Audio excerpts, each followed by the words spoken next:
Hey, here we are. Back in Jesse Taylor's office. I don't think I've told you this, but I call my office the underworld. It's in the basement.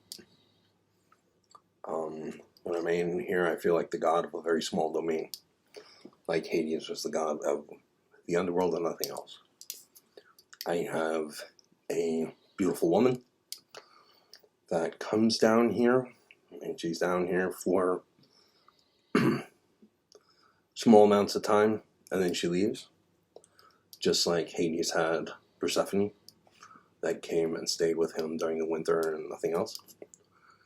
And I've got two dogs, and if you were to cut their heads off and sew them on one body, I would have a two-headed Cerberus instead of a three.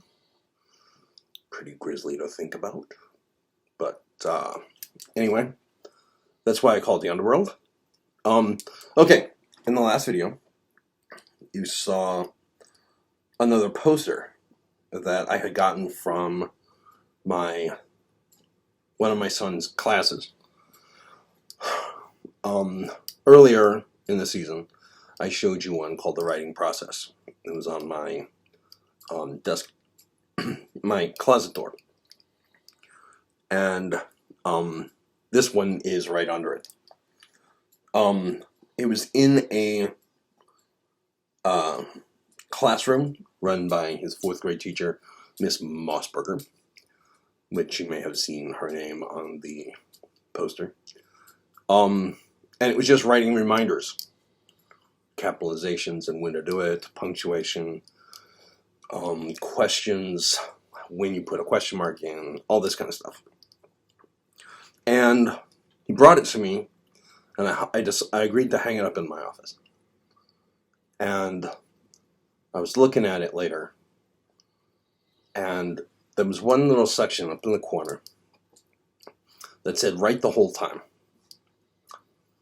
And I had no idea what that meant. So we were in the car line one day, and I saw her.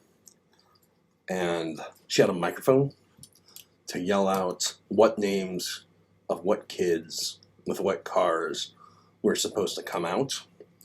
That microphone went to an amp inside the hallway, and all the kids came out when they were called. Anyway, she's working the microphone. And I turned to her, and I rolled the window down, and I said, I got your poster. What did you mean by write the whole time? And she said, I give them a certain amount of time during a day for writing, and they're supposed to write the entire time. And I was like, cool. Came back, thought about it for a while, and I realized that it applies to me, write the whole time. You start a book, you write until it's done. You start a project, you write until it's finished. You spend your whole life in a project, in work. When you are done with one, you start another. Basically, you write the whole time. It's a good it's a good reminder for me that this doesn't end. There's more every time. This doesn't end. There's going to be a book after the one I'm working on now, and there'll be a book after that. And when you're in a book, you can't lose focus, and you have to continue to write all the time.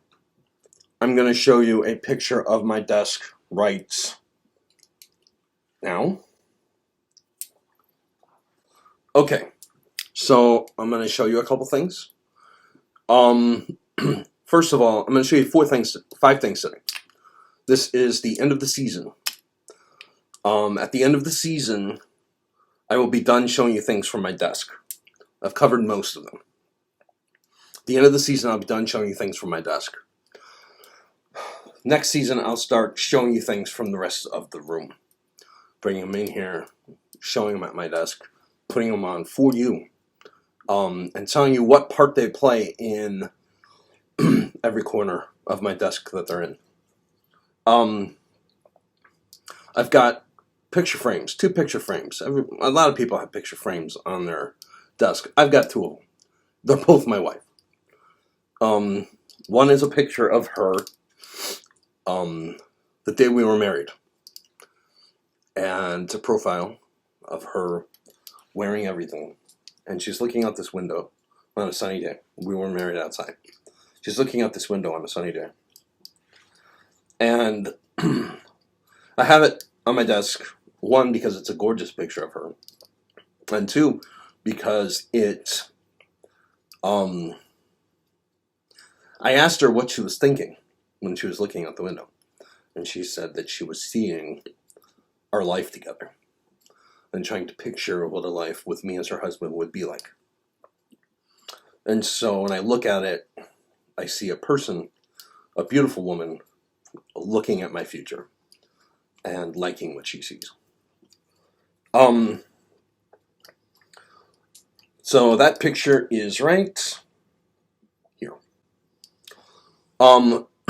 There's another picture of my wife, right next to it, when she was very young, back when I saw her for the first time. She was a cheerleader, and she was a freshman in high school. I was a sophomore in high school, and this is what I saw. So this is her when my infatuation and obsession with her began. This is her cheerleader picture. And it helps me remember where we were and how I felt about her when I first saw her and how much I wanted to be in her life. And it helps me to keep her at the forefront of my mind when I'm working here and basically remember our past and remember how badly I wanted to be here when I was a sophomore in high school.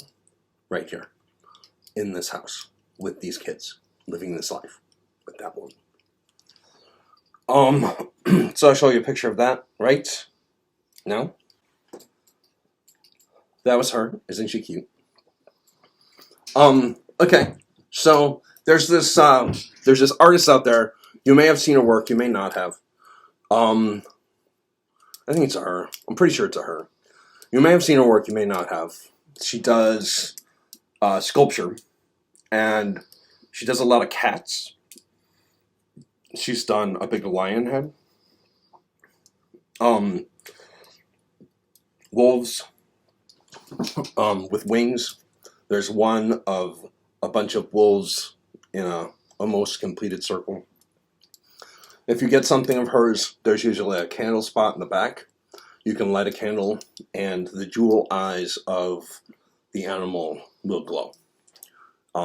She's a fairly famous artist. You can find her work almost everywhere. I've seen it in a lot of different places. And she did this piece.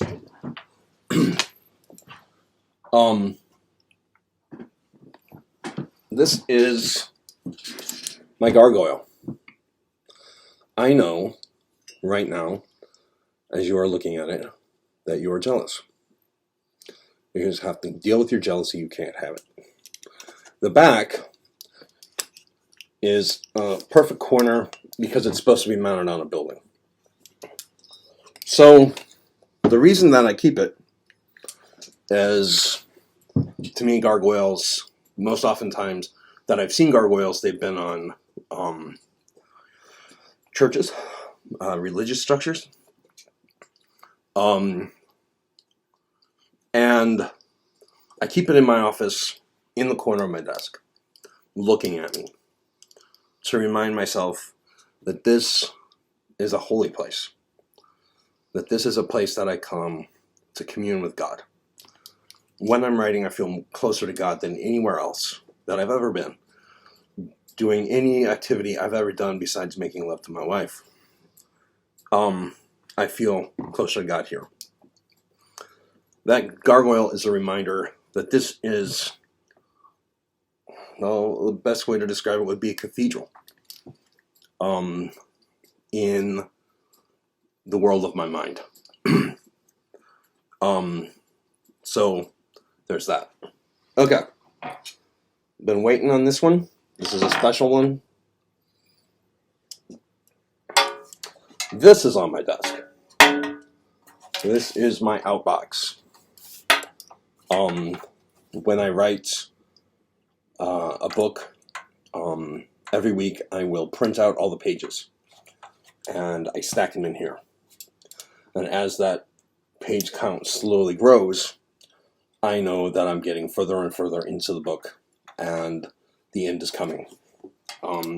It's a reminder to me that I'm making progress.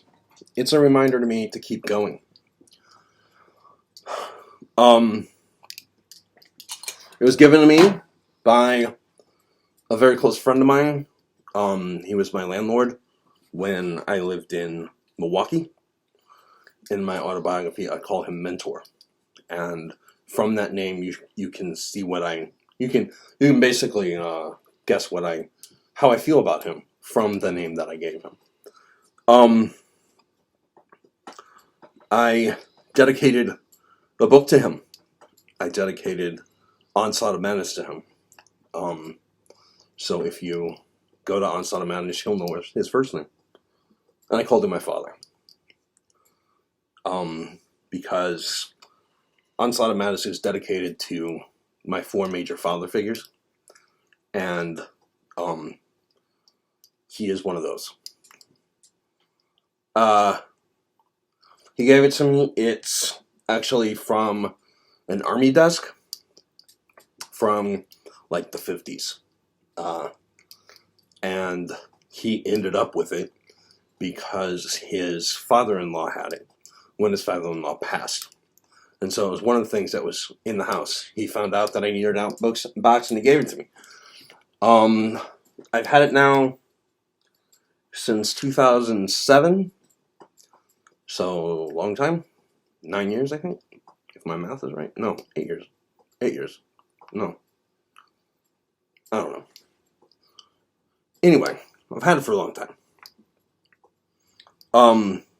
And I'll have it till the end of my life. When I die, it will still be on this desk. My kids will have to deal with it. Okay. This next one that I'm going to show you, the final one I'm going to show you today, is kind of controversial to me. I did not buy this for myself. A matter of fact, I argued with my wife when she demanded that we buy it. A couple years ago, we went to Phoenix. Well, we went to a lot of different places, but one of the places we ended up was Phoenix. And we went on this section that had a lot of different shops.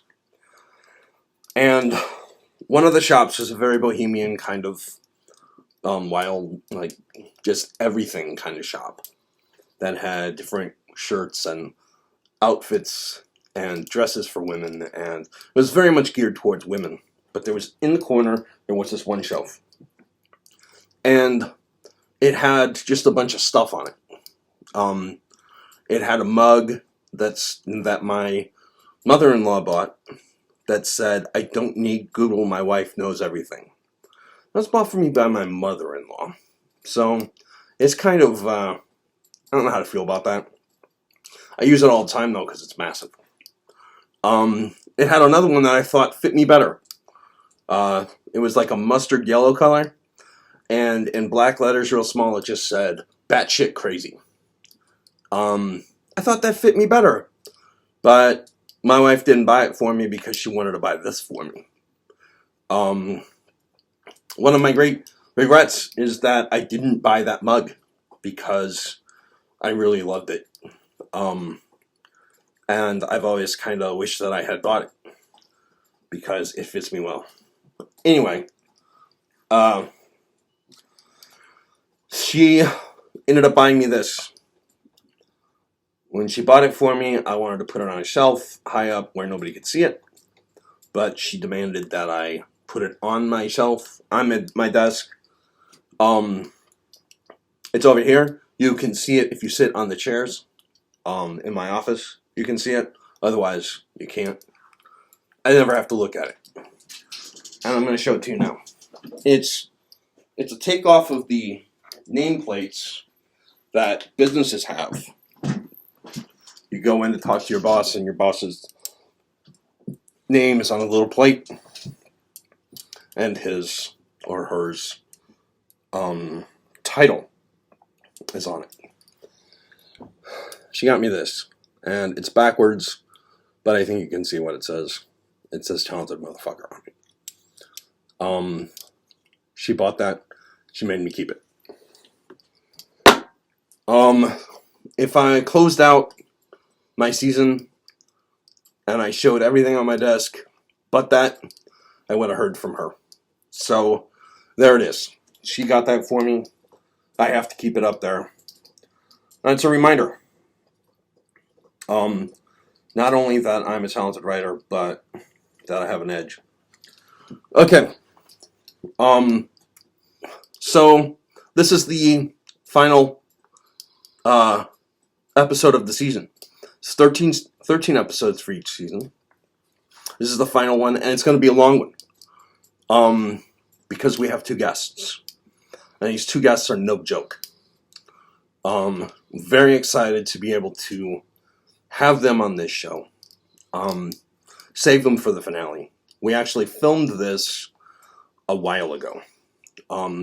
We filmed this on my actual birthday. We filmed it on March 22nd. I didn't tell them it was my birthday. They might have already known. They didn't mention it. But it was filmed on my birthday. So it was a really great way to spend a good section of my birthday. Talking to 2 of my great writer friends. One we've seen before. Richard Nell, or the Cannibal. The other one is the Druid. And I've talked about her in a previous video. And she got on here. Sarah Chorn. So I had Richard Nell and Sarah Chorn and me in the same place. And the bummer of it is that I had also invited ML Spencer, which you've heard plenty about. I had also invited her. But she wasn't able to come and stay. And you'll see why. I was able to get her to come on just to say hi, explain why she wasn't there, say a couple things, and then she had to go.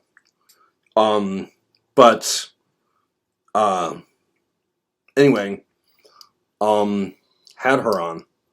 It was very cool. So you'll get to see that. That is what we're doing today.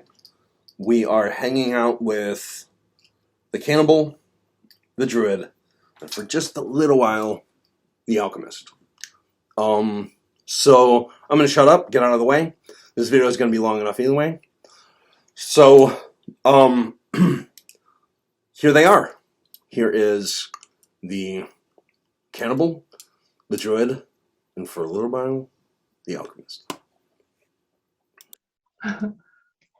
Okay, I think we're recording. We're recording. All right. I have the Cannibal, Richard Nell, and I have the Druid, Sarah Chorn, on my show today. This is the finale. You probably don't need me to say that because I've already probably introduced it already.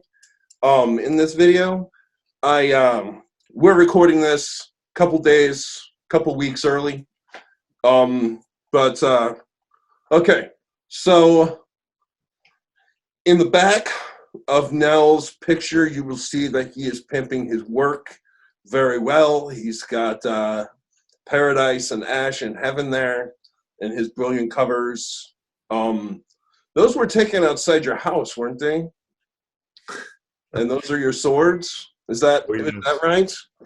No, though, to be fair, I do have a sword that's a family heirloom. Okay. But that is not it. That is not it. The beautiful creation of another Yank, just like you two. by the name of Derek Murphy. Cool. Sort of like a self-publishing guru / writer / cover artist. He does everything. He's a pretty amazing guy. Cool. All right. Well, we all have drinks. I have my vodka and cranberry juice that everybody's been watching me drink for the last 8 videos, 9 videos, something like that. Sarah is drinking something fruity with vodka in it that her husband made her and did not identify.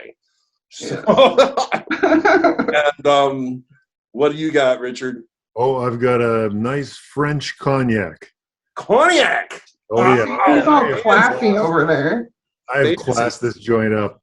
All right, so I'm gonna give a toast. Sorry. This is to Mel, ML Spencer, who has busted herself up today. She's promised to make a quick little cameo today, and she was supposed to be here, but we're gonna do an episode for her later. This is for her Dragon Mage, and for her unrelenting aggressive embrace of her future as a writer. So here we go to Mel. Cheers. Oh God, I hate cognac. Why did I do that? Okay. So here we are.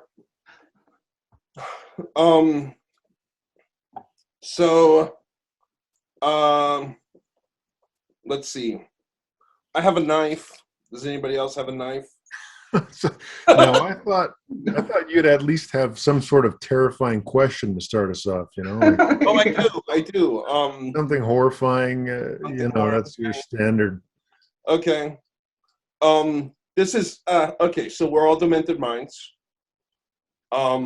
So I'm gonna ask for some completely horrifying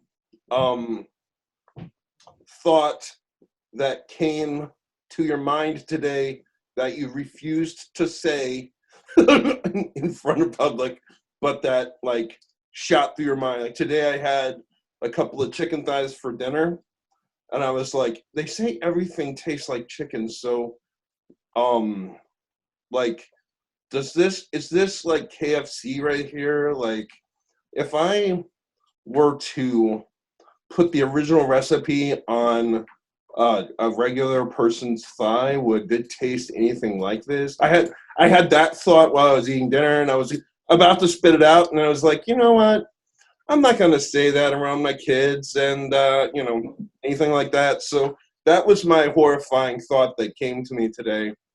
A mixture of cannibalism. I feel like you've got the right two people to talk about cannibalism. Yeah. So now I'm trying to remember, because I did read your first book, Sarah, but I'm trying to remember. I know cannibalism was certainly a topic that is discussed in the history. Was it actually in the book, or was it just kind of vague? I don't remember. No, it wasn't it. Yeah, it was the first chapter when Taub starts eating everybody who comes through his farm. Oh yeah, that's right. I mean, I started my debut out with a bang. We both did that. We both did that in chapter 1. Yeah, either go big or go home.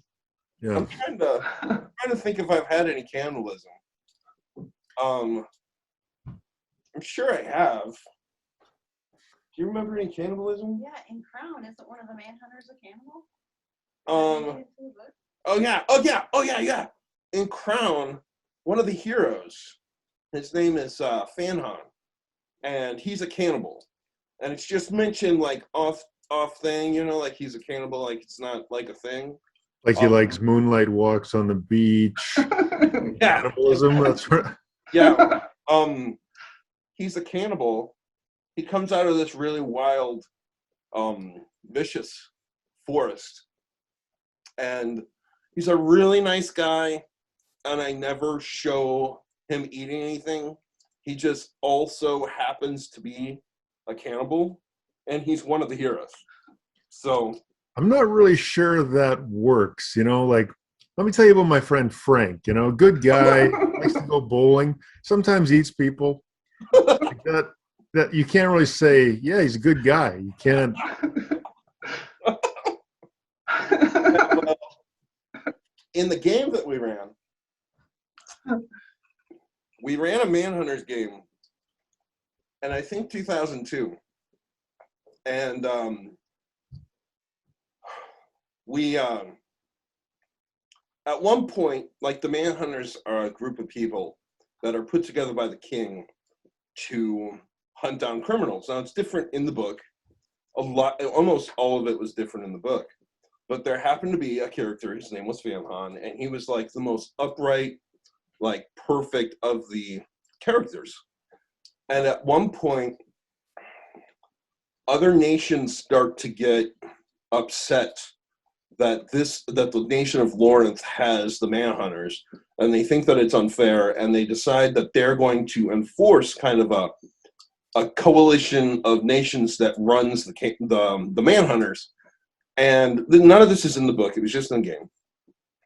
So they're going to enforce a coalition of people that run in the Manhunters, and they want to have control of who is in the group. So they come in, and like every member has to go before this board, and they're asked all these questions, and every single one of them is found to be unacceptable as a Manhunter.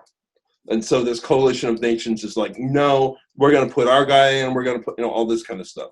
Of course, they nix the whole thing and everything.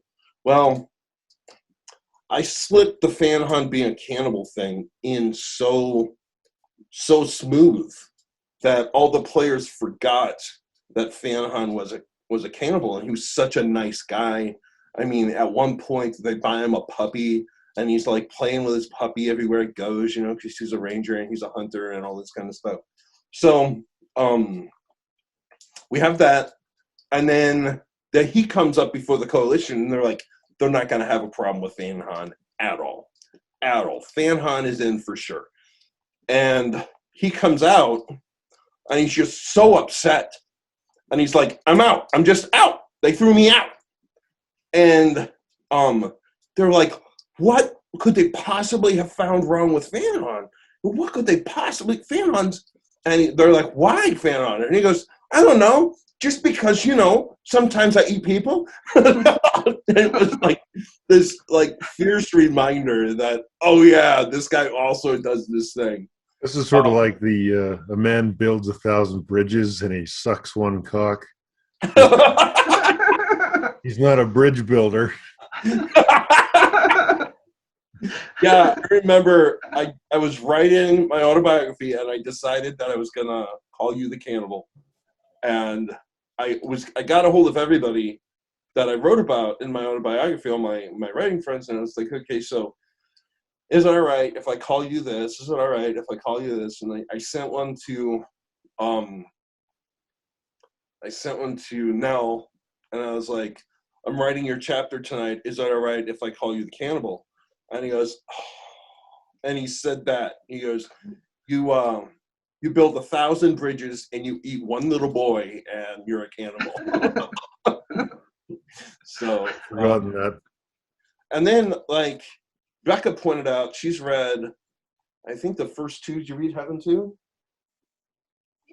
Yeah, she's read all three of your Ash and Sand. And she's like, yeah, the character he's talking about does build a lot of things, and he is a builder, so anyway. Yep, that's fair. So I have a question, because I don't know, I'm selfish and I don't care about what Teller wants. I've already asked him. Pause, wait a minute. I told you guys that I had no plan, and we were able to talk about whatever you wanted to talk about. So, yeah, well, anyway, so I'm empowered then. For all questions. I've asked Teller about his world building and how what he decided, the framework for his stories. I know yours was obviously history, but what was so inspiring to you? Why did you want to talk about, which is essentially Eastern European history at a specific time? Like, why does that capture your attention? Because we don't know much about it. I think we're not taught about the Holodomor is not something people know about. You say that word over here and it's blank. Yeah. So for me, it was fascinating because it is their Holocaust. That's what they call it. It is the Holocaust that happened in Ukraine. And then the other Holocaust came, and then Stalin smashed it all. And so it's just been secret. But I was reading a bunch of books about it, and I realized these events were so powerful. They were almost characters in their own right. And so, Tau became hunger, and Seraphina became fire, and all this. I just thought that was an interesting dynamic. And it's the same thing with Of Honey and Wildfires. It's based on the Western expansion, but the magic system's based off of the early oil boom. Yeah. And all of these little company towns that would crop up, and nobody talks about that, how absolutely shitty the conditions were for the people who worked for these companies. And I just saw that and thought, that's worth playing with. So that's kind of what I do. I just go through the nonfiction section, I vacuum up a whole bunch of books, and then I don't know, something happens. I got you. Forgotten Histories. That's what. Yeah, I think so. That's kind of funny because when you say that, I haven't read Honey and Wildfires, but I am now just working on a book that's about a frontier town, sort of like gold rush almost era. And I'll bet it's similar kind of conditions to what you're talking about. Probably. I mean, the magic system is based off of coal and gold rush and oil. And then it was all, manifest destiny. It's we own it because we can touch it, and fuck everybody else. And just the conditions and stuff. I like those powerful historical moments that really changed things. But it's the emotions behind it nobody talks about that interests me more than the event itself. I see. Cool. And like the conflict too, even that idea of like the manifest destiny. It's like, well, it's ours because we could touch it. I mean, that they do have a point. Yeah. You know what I mean? Like even though it's kind of horrifying, it's like if you've got a group of people that are over top of some valuable resource and they don't touch it, they don't even know it exists, and yet that resource could change the world. Of Honey and Wildfires was a lot of the company control. They played a lot with the right of the company. What can the company come in and if they come in and own the land, does that mean they own the people too? And the resources that are under the soil and all that stuff. And Glass Rhapsody is dealing with manifest destiny. It's the settlers versus the people coming in. And it's really an interesting thing to play with because I don't think I realized how morally gray the whole entire thing is until I started really writing about it. In school, you're taught this is right and this is wrong, period. But with a lot of this stuff, it just doesn't wash out that way. So anyway, that's what it is. Yeah, the thing that kind of alarms me is that now private business is going off into space. Elon is putting together his hotel out in space, isn't it? And it's like, who is the legal power out there?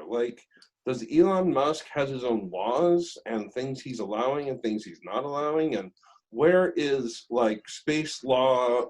Who owns the moon? It's a whole new frontier. And it's like the last frontier that we have available to us. And it'll be really interesting to see how that shakes out. Right. At one point, Russia just said, Venus belongs to us. Mm-hmm. Remember this? He was just yeah, that was funny. And everybody's just like, well, we have so much other things going on right now. Just take Venus and leave. And so But that is the history of the world. I mean, Yeah. if you go back to colonial days, you've got European powers that say, okay, this side of the world is yours, and this side of the world is yours, and same thing with Chinese Empire, Roman Empire. I mean, that is normal. So to think when you look out at the moon or you look out at space and we think, how's this going to work? We know how it's going to work. Yeah. It's going to work exactly like it's been working for the past 5,000 years. Whoever gets there, what's the saying? Ownership is 9/10 of the law. Yeah. Whoever gets to the moon and puts a moon base on it, they're going to say, this shit's ours. Yep. And there's actually a comedy television show called Space Force on Network and Netflix. Did you see that? I saw like the first couple episodes, yeah. Oh, it's absolutely hilarious. I absolutely love it. Anyway, they put a moon base on the moon, and China also has a moon base on the moon. And there's like this whole military thing, like they want to. So at one point, China does something and piss them off, and they decide they're going to go over there and attack China. But because of one thing or another, all the guns that really wouldn't have worked that well in space anyway, are not available to them. So they do an attack on the Chinese moon base with wrenches, because all they got to do is puncture the side of this like cloth tent thing that they're using as the walls. They just puncture the side of it and they destroyed the whole base. So they go in and knock down all these what we would call tents, and they go back to theirs, and while they were doing that, China's done that. So nobody has a moon base anymore, and that's the end of the series. It was great. It was great. Yeah, But, well, I'd say that's pretty typical too. yeah. Yeah. Where, if they can't agree who owns it, they just sort of fight to the death, and there's nothing left. Yeah. Yeah, that's what that show is about. It's actually pretty cool. I'm waiting for the second season. I hope they make a second season. It's actually very funny. And Malkovich is in it, which he's just amazing in everything he does. Who's this, sorry? John Malkovich. Oh, yeah. And he's in it, and he's just amazing in everything he does. He plays this really over-the-top character, and it's fantastic. It's fantastic. Well, to me, it's so interesting to think about, like, we are on a tiny little speck of rock on a giant universe. Right. So when you say it's like the last frontier, you sort of imply that we've already covered a lot of ground and there's just this one last bit to, like, no, we are on a tiny little I mean, we're done with the Earth. We've colonized it. The only place left we can colonize is out there, beyond us, which is a lot. But that's yes. Anyway, it's a hell of a lot. And so it would be nice if people could sort of just realize that, like we sort of act like we're all right. We've got the world totally figured out. Now let's just decide how to divide up the spoils. It's like, well, why don't we try and mine a giant asteroid? Yeah. That seems like a pretty good idea.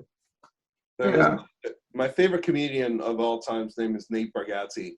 He's just starting to catch on. He's got 2 on Netflix. And one of his things on Netflix is he's talking about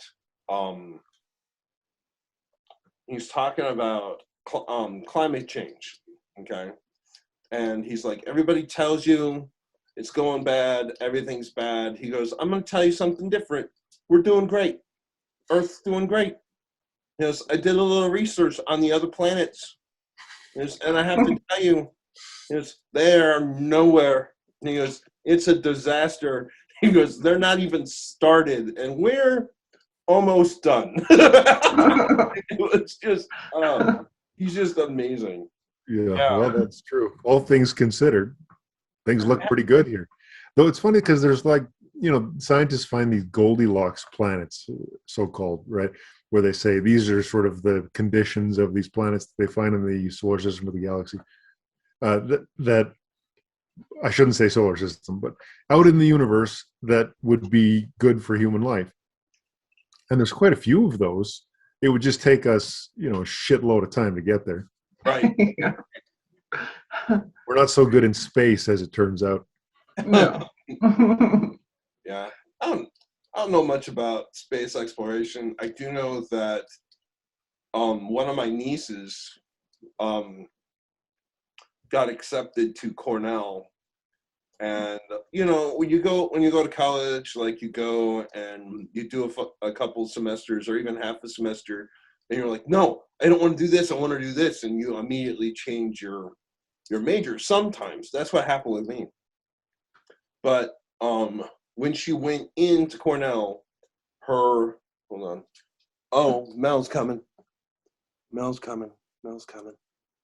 What a trooper. Okay, Mel, we can only see a picture. Is that all you're going to show us? There you go! Okay, tell everybody why you're not here. What did you do? Okay, so first of all, forgive me. I'm still not talking very well. It was a really bad day. Okay, so I went and I got a crown, which in and of itself is a horrendous experience. I'm still not recovered from that because they had my mouth like stretched open really wide for 3 hours. Anyway, they shot me up full of cane, Novocaine, lidocaine, and I don't do good with that. For some reason, it makes me just a little bit, I wouldn't say loopy, but just not really there. And so coming out of there, I was going down these stairs, and it was like 4 stairs. And I tripped all over myself, and I fell, and I sprained my ankle. So I went to urgent care. And urgent care has been empty during COVID. Just nobody there, except for the one time I needed. It took me 2 hours just to get an x-ray. So anyway, I'm here. Well, I was just saying you're a trooper. You showed up anyways. Yeah. Yeah. So the reason you're not here with us is because you're really like doped up on medication. Is that right? I'm doped up on medication. Not only that, but I don't know if you can tell, I'm kind of talking still kind of funny. Okay. Because my jaw got all stretched out. It hurts, my jaw, more than my stupid leg, ankle thing. Okay, so I cannot accept this without bringing up a thing. You've got a lot of squirrels behind you. What's the deal with that? Well, I'm a teacher and I'm on like Zoom background stuff. And so what I needed to do was to get a background behind me that I could teach. If I took off the background, hold on, it's coming. There it is. You would see all my... Okay. Okay. See that, Sarah? We got 2 professionals now. Okay. All right. Well, that's cool. That's cool. So you decided to go with the squirrels. Mm-hmm. That's nice. Oh, okay. There's something. It says. What does it say? The words written there. What does it say? I'm nuts about you. Okay. All right. Well, that was not something that I expected to see on the background of a Grimdark writer. Squirrels throwing hearts into the air and all that kind of stuff. Yeah, that's new. Okay. Your background. Sorry, your background, Mel. Now it reminds me. I think this was an American story where there was some lawyer who, I think it was in Texas. Oh. Who he's forced to go onto this Zoom call and he'd forgotten to change his Zoom settings from like maybe it was his kid or whatever. And he pops up and he's basically a house cat. Like his face is transformed. And so there's this judge and this other lawyer staring at him, and he's like, no one even cracks a smile. Like they just get through it with the most ridiculous professionalism you've ever seen. Where he's like, Judge, I am in fact not a cat.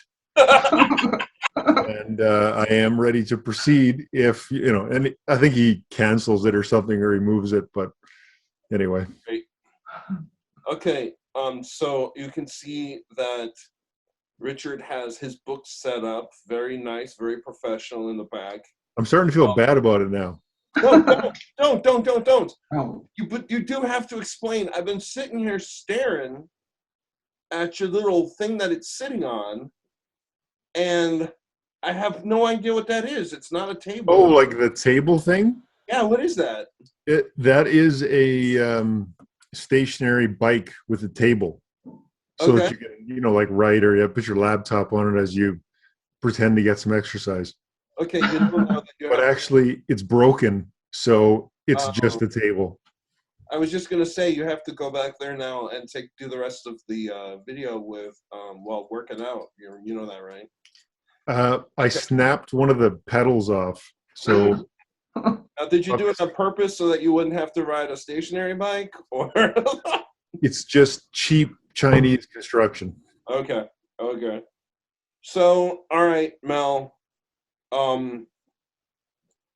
I don't want to get into a lot of Dragon Mage. I do want to talk about like just a little bit of the inspiration that brought it about. I know you're really loopy and you asked for no difficult questions, but I'm going to ask you a difficult question anyway. Do you want to say anything about Dragon Mage, like its inspiration or anything like that? Well, I built the world before I came up with a plot or the characters or anything. I wanted to build kind of like a world and a mirror world kind of thing. And so I think that was really the inspiration. I think I got that idea once from just looking at a fantasy map that I had drawn. And I was trying, I'd made a squiggle for the coast. Right. And I was trying to figure out what side should I put the water on, the left or the right? And I'm like, wow, you can do both. And you would have like a mirror image of the world. In fact, I almost did that. I almost put the water as land and the land as water, but that wouldn't make any sense. So I put them over the same map. But that's really what happened. And then I needed a character with superpowers. And I thought, well, why not make a kid on the autism spectrum? Because I've been trying to convince my son now for a long time that, his ASD is a superpower. Right. So, and I've kind of felt that way all my life too. So that's what I did. That's cool. I remember when you were putting Mirror World together, me and you were quite a bit. We were writing back and forth like every day. Yeah. And I miss doing that too, by the way. But we were writing back and forth every day, and you're like, got this idea for Mirror World. It's really, really kind of strange. And I was like, strange is good. And you would hit me with a couple of things while you were developing it. You're like, I don't know what I'm going to do yet, but, you had this, So I remember that. And I remember being really excited about it when you were telling me about it. And I haven't heard, all I've heard about Dragon Mage is that it's amazing. I haven't heard, like, much of anything else. So... in my Kindle. What? I said it's in my Kindle. I finally got Kindle Unlimited, so I'm going hog wild. Oh. Well, yeah, so, okay. So it's Now I'm nervous. What? Oh, yeah, I'm just going to judge the shit out of it. Oh. Yes, Canadians are known for their cruelty. Oh, Yes. yes. Yeah. Cool. Okay. Mel, I know you're all kind of loopy, and you probably want to... It's time for me to go because I've been staring at this like piece of hair. Is there anything you want to say before you take off? No, just thank you for having me on the show. I wish I could have stayed longer because I just love looking at Sarah and Richard's faces, and it's so nice to meet you again. Very nice. We'll have to do this again sometime when I can probably appreciate it better. Okay, now you promised Sure. that you would be on the show sometime in the second season. Is that right?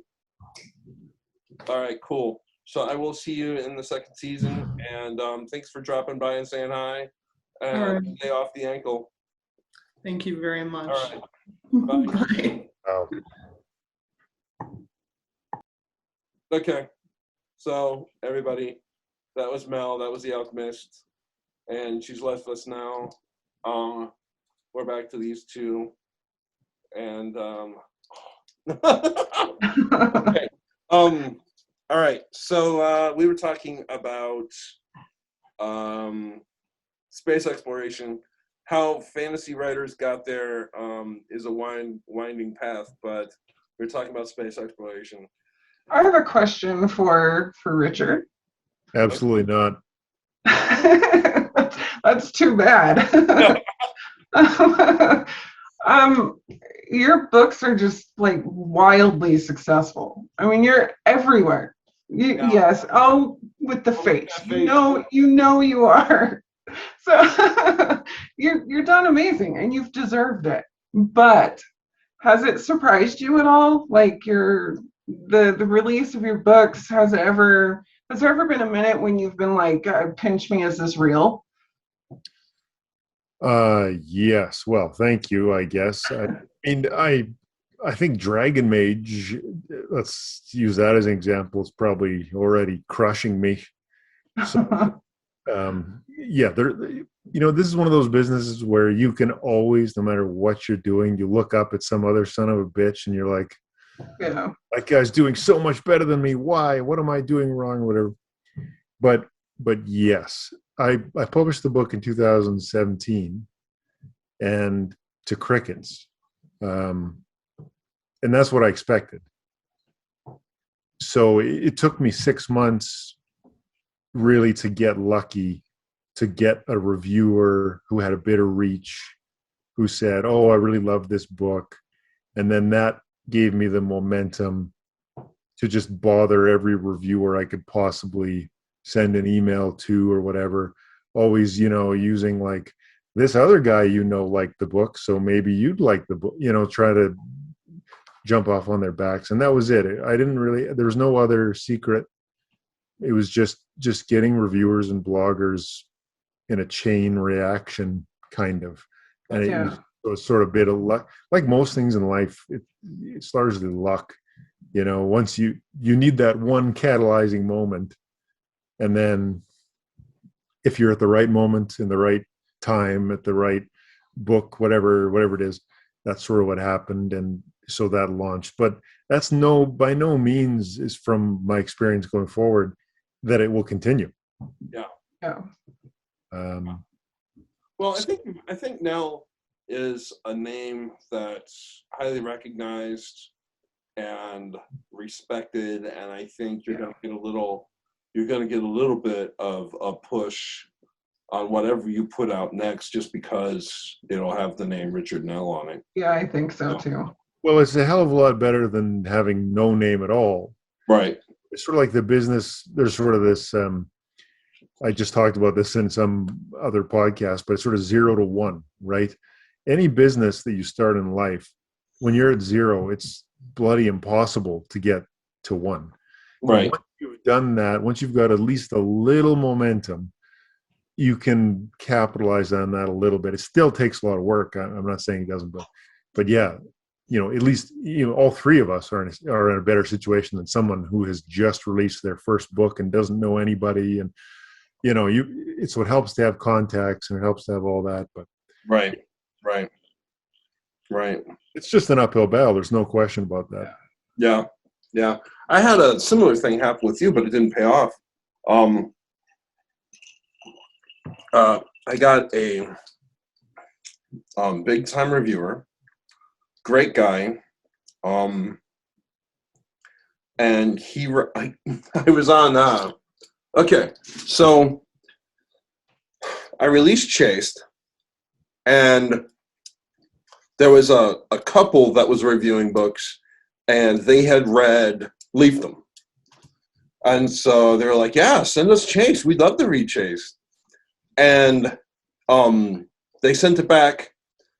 They sent back a message a couple days later, and they were like, this book is just evil.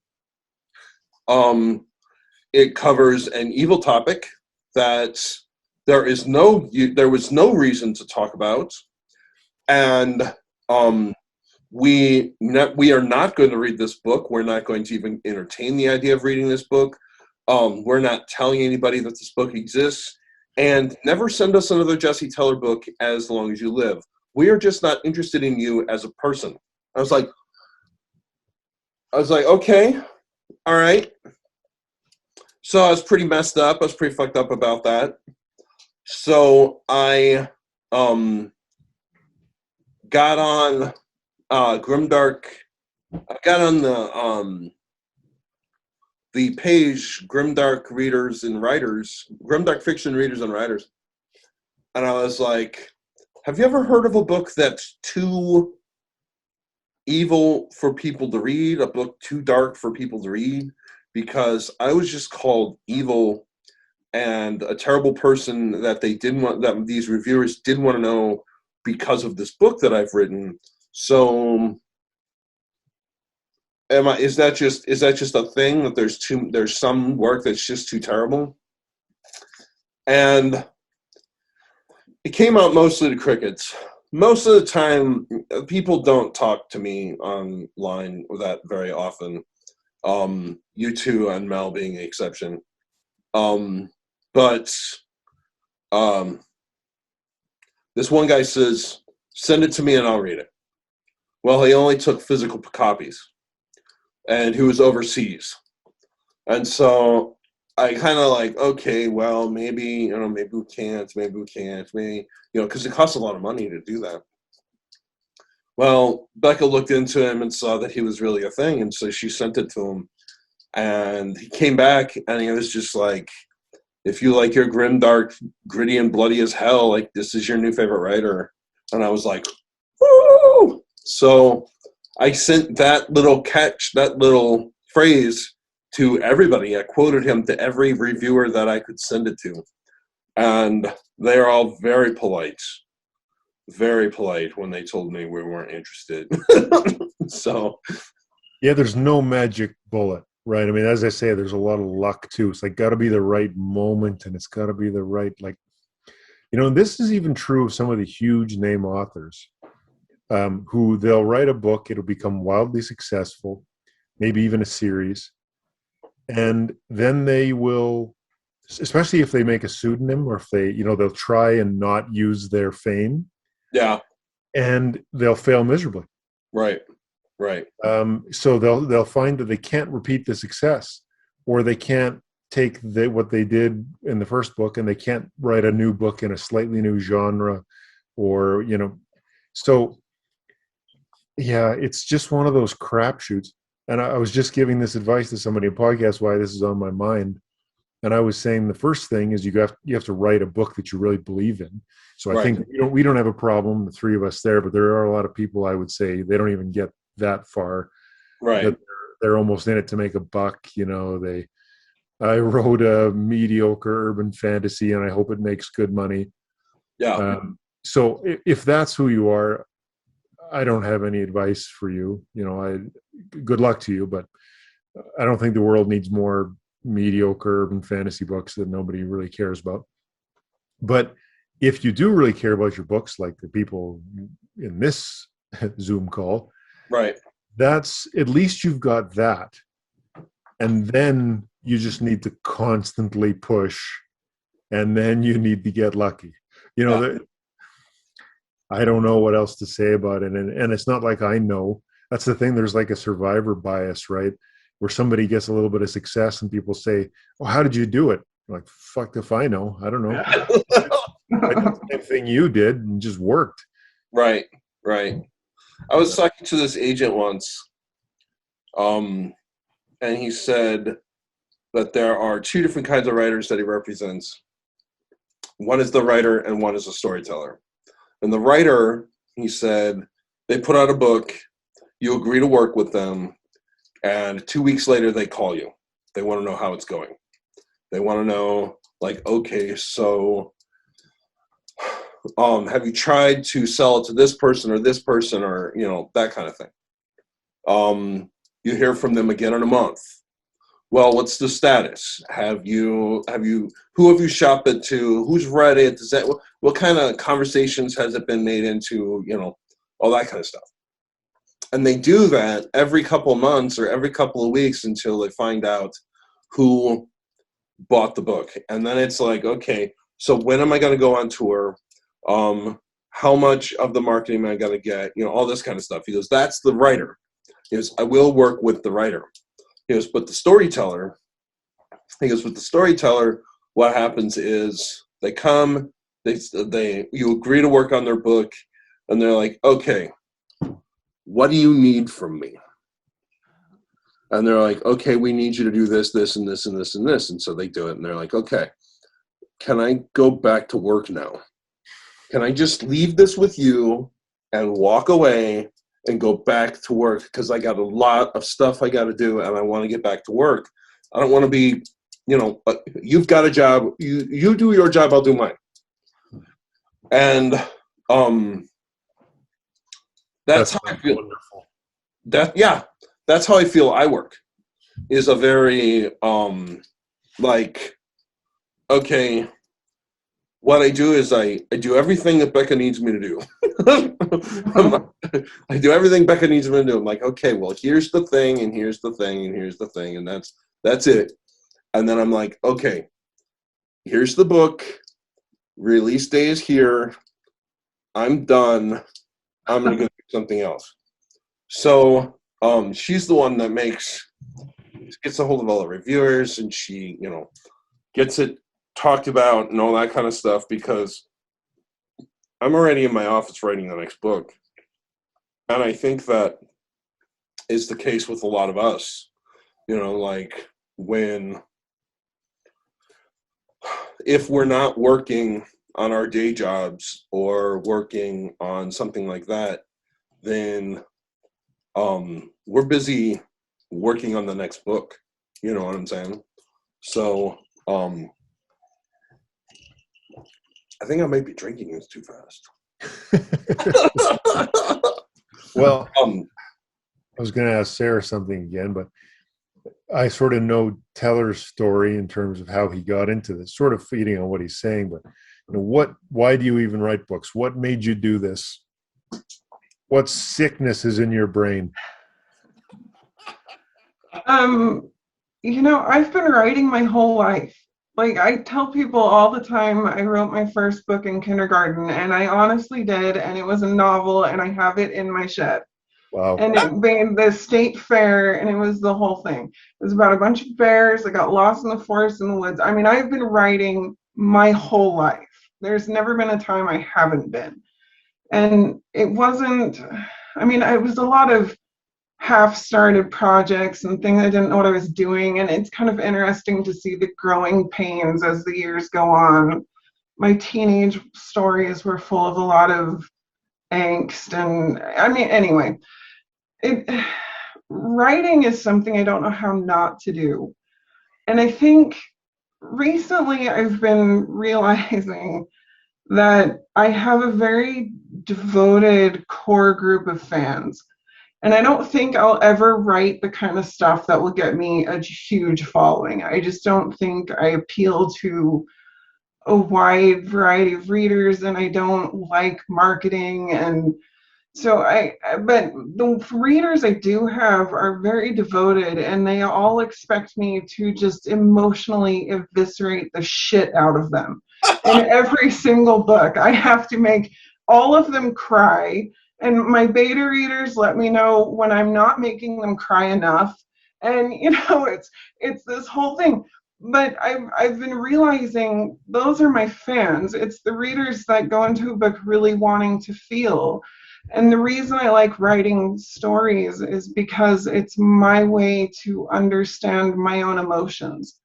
Right. And I have a very hard time interacting with the world. It's not something I know how to do. I can't go into a group of people and make friends. I don't want friends in real life like that live next door, because then I have to care about them and that takes time and I just don't want to. And so I'm not good at people, but there's a lot of stuff in my life that's happened, and books are how I deal with that. Like Seraphina's entire journey and Seraphina's lament is the story of me coming to terms with being disabled. And Cassandra's relationship with the Yanth in Of Honey and Wildfires, loving someone who's terminally ill, that's my struggle with cancer right there. You know, there's a whole bunch of stuff that's happened in my life that just festers unless I put it in a story. Right. And I think that's why I do it. And it wasn't until I realized, you know, all of these people who read my shit want me to hurt them. And that's kind of awesome and funny. But why do I do this? And it's just, that's the whole thing right there, I think. It's just because that's the only way I understand myself. So does it help? Like when you write that, does it make you feel yourself? Do you understand a little bit more about what you're going through in that? Yeah, there's a lot of stuff that comes out when I write that I don't even realize is there until I'm writing it out. Right. And sometimes it takes a while. There are chapters when I write and I'm just bawling the whole time. There was a chapter, it took me 3 days to write in Glass Rhapsody recently, and it was all about burying someone. The entire chapter, from the first page to the last page, is putting a body in the ground. And I kind of sat back after, because I usually can go through a chapter or two a day when I'm really on a roll, and that was weird that it took that long. And I kind of, when I was done, I sat back and realized, you know, this is happening because my uncle died, Right. and my mother's diagnosed with cancer. That's the whole chapter. That's the story there. So for me, it's stuff that I can't say unless it's said in print. Right. Like processing. Yeah, it's therapy. That and gardening keeps me from killing people. Well, yeah, I mean, I still, even though we've had, I'm sure, very different lives, I can recognize a lot of what you're saying. Let's put it that way. And you know, it's funny. I used to work in a real job in a real, you know, company, and there was a person there, a good friend of mine, who she sort of broke down one day and said, you know, how do you do it? And I said, do what? And she said, how do you, you know, wear the mask? Because she was very artistic as well, and she couldn't handle, you know, being in this very cold professional environment, surrounded by people and interacting in this very sort of finance-oriented world and doing these meetings and not being able to wear like her purple polka dot shirt. And, you know, she was all out there, so she couldn't hide it maybe as well. And so when I see writers, this is very common, where they're all a little bit loopy underneath, but Yeah. some of us can wear our masks maybe, and I'm maybe one of them, a little bit better than others. So what did you tell her when she asked you that question? Because that's a damn good question. I'd love to have an answer to that. How do you do it? How do you... Well, so when I was young, I found it more difficult. And at some point in my life, and if you've read Kings of Paradise, this is going to start to I don't know, be familiar, let's say. I made something like an alter ego. Right. So like sort of, what's the word for it? I could hardly go out. You know, I could hardly leave my room, or I could hardly leave the house. And so I built this alter ego that was just going to be a different guy. And he was not going to have any of the same problems that I have. And by God, he was going to go out there and do whatever I had to do. So I did that fairly young. Okay. That makes sense. That makes sense. Well, I don't know. I mean, you guys know a little bit more about my autobiography than most people, but especially Sarah. Sarah's editing my autobiography, so she's seen all that. But I have a similar thing with DID, with dissociative identity disorder, and there's a guy that handles things like this, and so I totally understand what you're talking about there, like creating a part of you that's just like, I'm going to take all of this and put all of this away, and this guy can do whatever he needs to do, you know. And the problem that I have, especially around family, is that I tend to, no matter what I do, no matter how hard I work, no matter what alter ends up coming out to talk to the surrounding people, I always, at some point, drop into somebody who's just not appropriate to be around, or not okay with being around a large group of people. So what I find out is that, like, I can't go to a big family function that's going to last 4 or 5 hours and the whole time stay inside of an alter, or an alter ego, as you put it, that is okay being around people that long. Eventually I'm going to slip out. I'm going to slip out into somebody that's going to say the wrong thing or do the wrong thing, you know. And it used to be more of a problem than it is. Excuse me. It used to be more of a problem than it is, but than it is now, because I wrote my first two the 2 volumes of my autobiography, and I gave them to my in-laws, my mother and father-in-law, and they read them, and that was huge. It was a huge thing. I was going to say that's got to be a strange moment. Yeah. They learned all about my childhood, and then they learned about me and Becca's relationship from beginning to where we are now. And like, they didn't know half of that stuff was going on, and they didn't like me. And so they were against me almost from the start. And so they realized, like, what they thought was the reality with me and what actually was the reality with me. And like, they had a real thing where they had to look at it and be like, okay, well, we were wrong about this, and we were wrong about this, and, you know, all that kind of stuff. It was useful.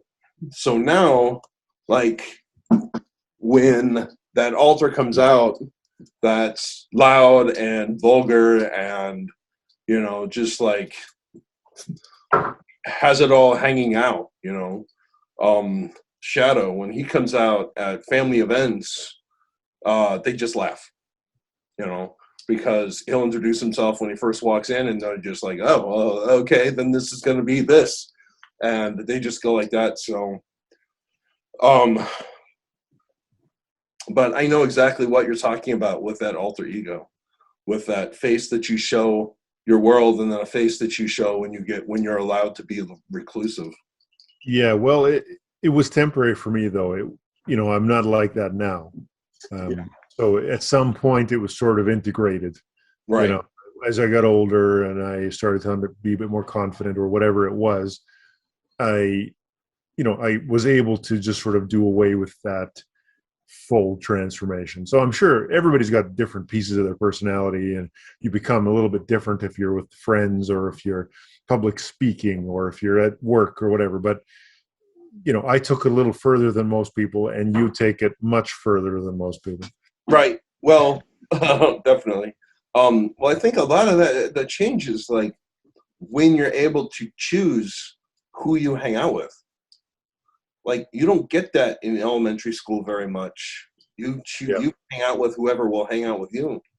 But, like, when you get to a certain age, like in high school or whatever, you get to say, okay, I'm going to hang out with this person, but this isn't my kind of person. And then you can, like, shed some of that, you know.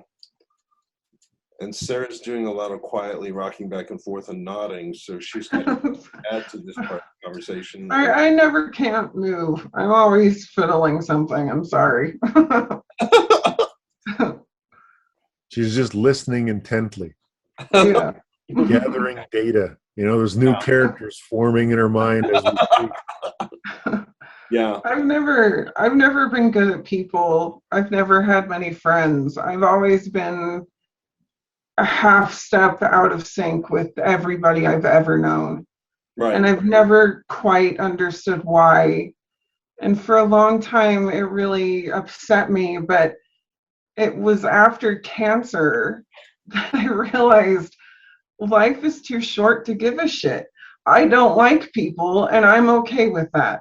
Right. So I'm, whatever. It's just, that's my thing. I was a bookkeeper for a while, and that was my last job out in public, and I held it for 6 years because they locked me in an office and I wasn't allowed to talk to anybody during my entire shift.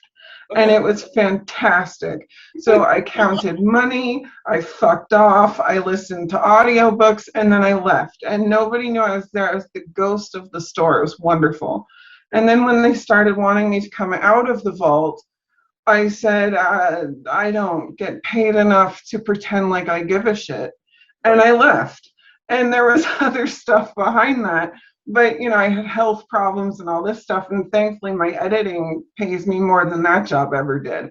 So, it would just, for me, the first part of my life, I spent the whole time just depressed and cutting myself and feeling like shit over the fact that I just couldn't fit in anywhere with anybody at any time. And then after cancer, I was like, yeah, fuck it. You guys aren't worth it anyway. So Right. That's where I'm at now. That's how my mask came off. My mask came off in a gigantic cloud of fuck it. Yeah. Yeah. That's not bad in a way, It's and actually all three of us have had sort of brushes with death in our lives, I'm sure. There's a certain wisdom that comes with that, How early were you sick? Like how old were you? So I have a few different things going on. I have Ehlers-Danlos syndrome too. And that's a chronic degenerative connective tissue disorder. So I dislocate things all the time. I'm in chronic pain. Like today I was opening the shower curtain and my elbow dislocated, and then I was twisting because I was like, oh shit, I got to put that back, and my hip came out. And that's just life for me. I've got electrodes up my spine, and it's just the whole thing. So when I was a teenager, I was actually a professional athlete, and I got 16 years old, and my shoulders kept dislocating every time I went to a race. And I was in the middle of a qualifying heat for this regional thing. I was a swimmer, competitive swimmer. I did the butterfly. And I was winning, and I was almost done with the whole meet. And I brought my arms over, and my shoulder just came out. And I sank like a stone. And that was the end of my career. And I had my surgery at 17. And I remember the doctor after was like, I just can't figure out what's wrong with you. So I was limited. He said that he didn't want me to do anything besides ride a bike. His exact words were, if you do anything besides ride a bike, I'm going to be up with nightmares, because I just kept falling apart. So that started when I was 16. I wasn't diagnosed with Ehlers-Danlos syndrome until I was 32 and had 18 surgeries that didn't work. Wow. So when I was pregnant with Fiona, I was 14 or 15 weeks along. I reached in to get a towel. I wasn't reaching up, or it was level with me. And my spine collapsed on itself, and I was paralyzed for the rest of the pregnancy. And that caused issues. So that was one thing started at 16, and that's the saga. When I was diagnosed with cancer, that I did my undergraduate internship 10 years ago at a cancer hospital. And I was around cancer so much, I was paranoid that I'd have it. And you're around these people, and they'd all say, I have a headache. I bet it's a brain tumor. Like, it was just this whole thing. So I finished my internship, and I said to my husband, I'm just going to get a physical, and it's not going to be a big deal. And so I go to the doctor's office to get this physical, and he starts feeling my neck like this. And he's like, I need you to stop breathing and swallow a bunch. And I'm like, what the fuck? So he keeps doing this, and he goes, you have a really big lump in there, and it feels like it's right against your vocal cords. And then he's all, don't worry, 98% of the time it's nothing, no big deal. But I want to get it biopsied. So I go and get it biopsied, and the guy's like, 96% of the time it's nothing, no big deal. And so then he calls me back 2 weeks later, and he's like, unfortunately, it's cancerous, and I'm going to Greece for a month. So here's a number of this guy you've never met who you can talk to if you're panicking. So anyway, he comes along, and I get the tumor removed in November. And then for this kind of treatment, you have to go on a special diet. It almost kills you. It's horrible. You can feel your body dying. And it's 6 weeks long, and it's awful. And so I do this thing, and I keep calling my doctor and saying, man, I'm sicker than a dog. Like, I have never felt like this. And he kept saying, you're fine. Everybody gets sick when they go through this. No big deal. So I do 6 weeks of this shit, and I go to the hospital afterwards, and they're going to start the treatment. The dude takes my blood. And then this squirrely looking nervous guy comes in, and he says, we need to talk to you in the office. And so they take me and my husband into the office. He says, we can't treat you. You're pregnant. And I'm like, you've got to be fucking kidding me. So it turns out I'm 9 weeks along with my first kid. And every time the doctor's been telling me, oh, it's no big deal, everyone feels like that, I was having morning sickness. And they did this hormone thing to try and keep the spread contained when I was pregnant with her, and then I got paralyzed, and it was a whole thing. So anyway, there's my life story. That's the previous 10 years of my life. So yes. So There pretty you go. easy then. I would have trouble peopling after all of that too. You know? Yeah, Yeah. it was a lot. And it's interesting too, because like, you talk about having trouble with that and dealing with social situations and not wanting to be around people and all that kind of stuff. And you and I have talked about how you're like that when we have our conversations on Messenger and we're just, you know, texting back and forth to each other. But you're very active on social media, and you have your blog, and it's like, I get that same kind of thing with everybody. Like, you know, I'm not really good around groups of people that I don't know very often. And so what's happened is social media has created a situation where people like Sarah and people like me that aren't good being people can still have a social life. Yeah. Where we would not answer the door if one of those people were to come to our house. What if it was me? Oh, you can come in, sure. I thought you can come in, sure. Bring some Canadian mist, and we'll just. But a lot of people, I wouldn't answer the door if somebody came to the house, but I can be friends with them on social media because there's a step back from that. So, like, you talk a lot about how, like, in your job, you enjoyed being locked away in a room where nobody bothered you and all that kind of stuff. But you post a lot on Twitter, you post a lot on Facebook, and in that, you've been able to create, like, a family of friends. Yeah. And people that you do have a social life with. And I think it's like, it's easier for me to control. It's easier because I can keep everyone at arm's length until I'm ready to not keep you at arm's length. And Right. and if I need to go howl at the moon or something, nobody's gonna know about it. Right. So it kind of divorces me just enough to be able to handle it. Yeah. Yeah. Okay. So, like you are a big presence on social media. I find myself withdrawing more and more as more and more people are just not getting it. But Richard has vanished. He has vanished. He's like not on Facebook. I don't see him very often on Twitter. He has vanished. So you made a choice to do that. Is that right? Like, what was your thinking behind that? Because you have pulled into the shadows and become very mysterious.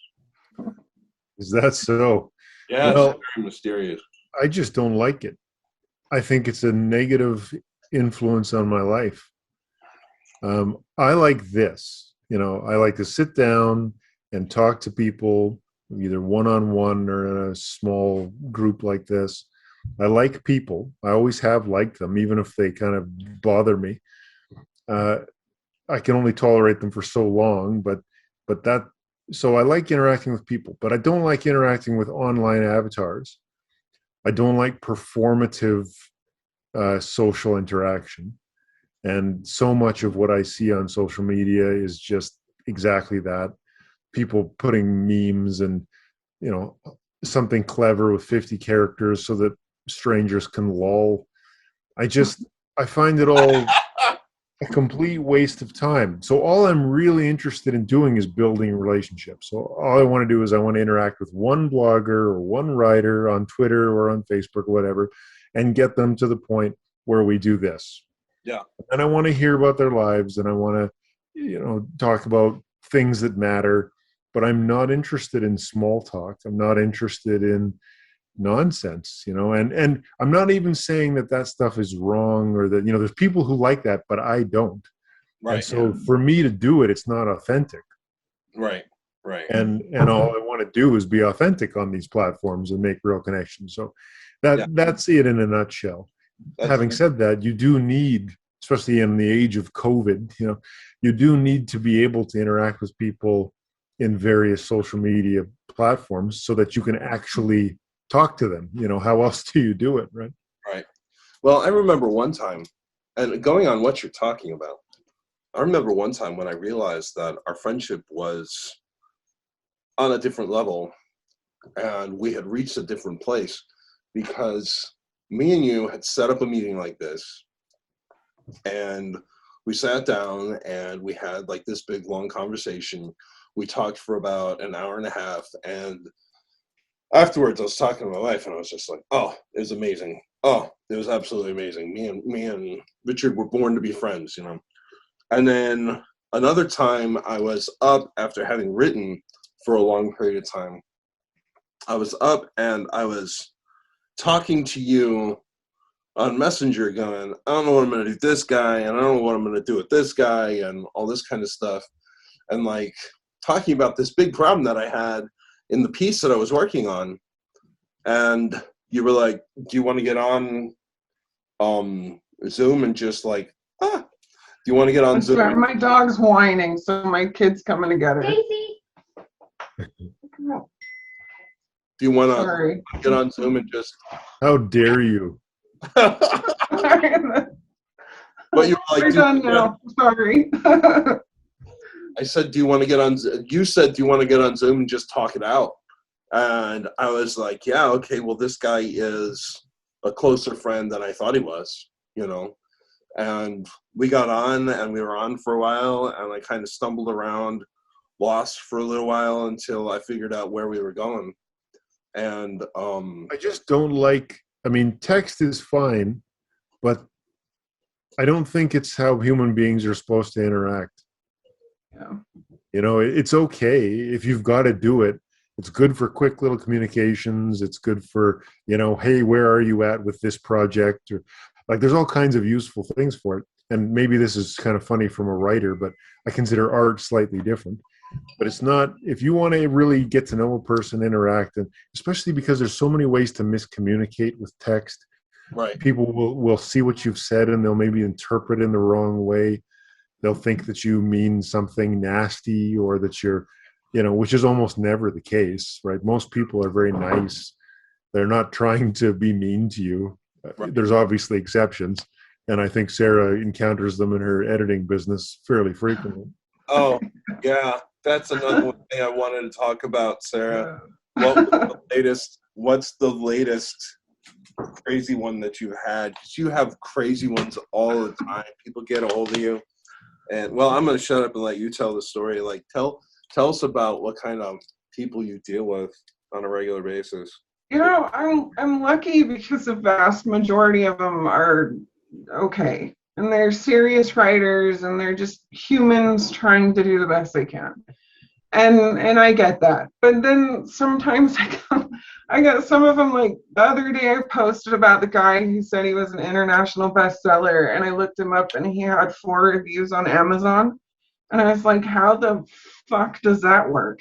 So that's, people just they either oversell themselves or, like I usually require, unless I know the kind of author you are and I've read your stuff or worked with you before, if you're a new author, I require you to send me a few pages of your manuscript so I can make sure that it's ready. Because sometimes it's genuinely not ready.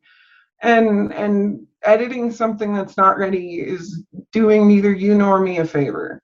Right. And sometimes they'll go through and they'll edit the hell out of the first few pages of their book, and then everything after that is just a steaming pile. And every time I run into that, I'm just like, that just pisses me off to an extent that I cannot put into words. Right. But that's like the cardinal sin. Don't do that. If your book isn't ready, for the love of God, don't force it on anybody else. It's not going to be good. The end will not be good. Right. I don't know. There's a lot of them.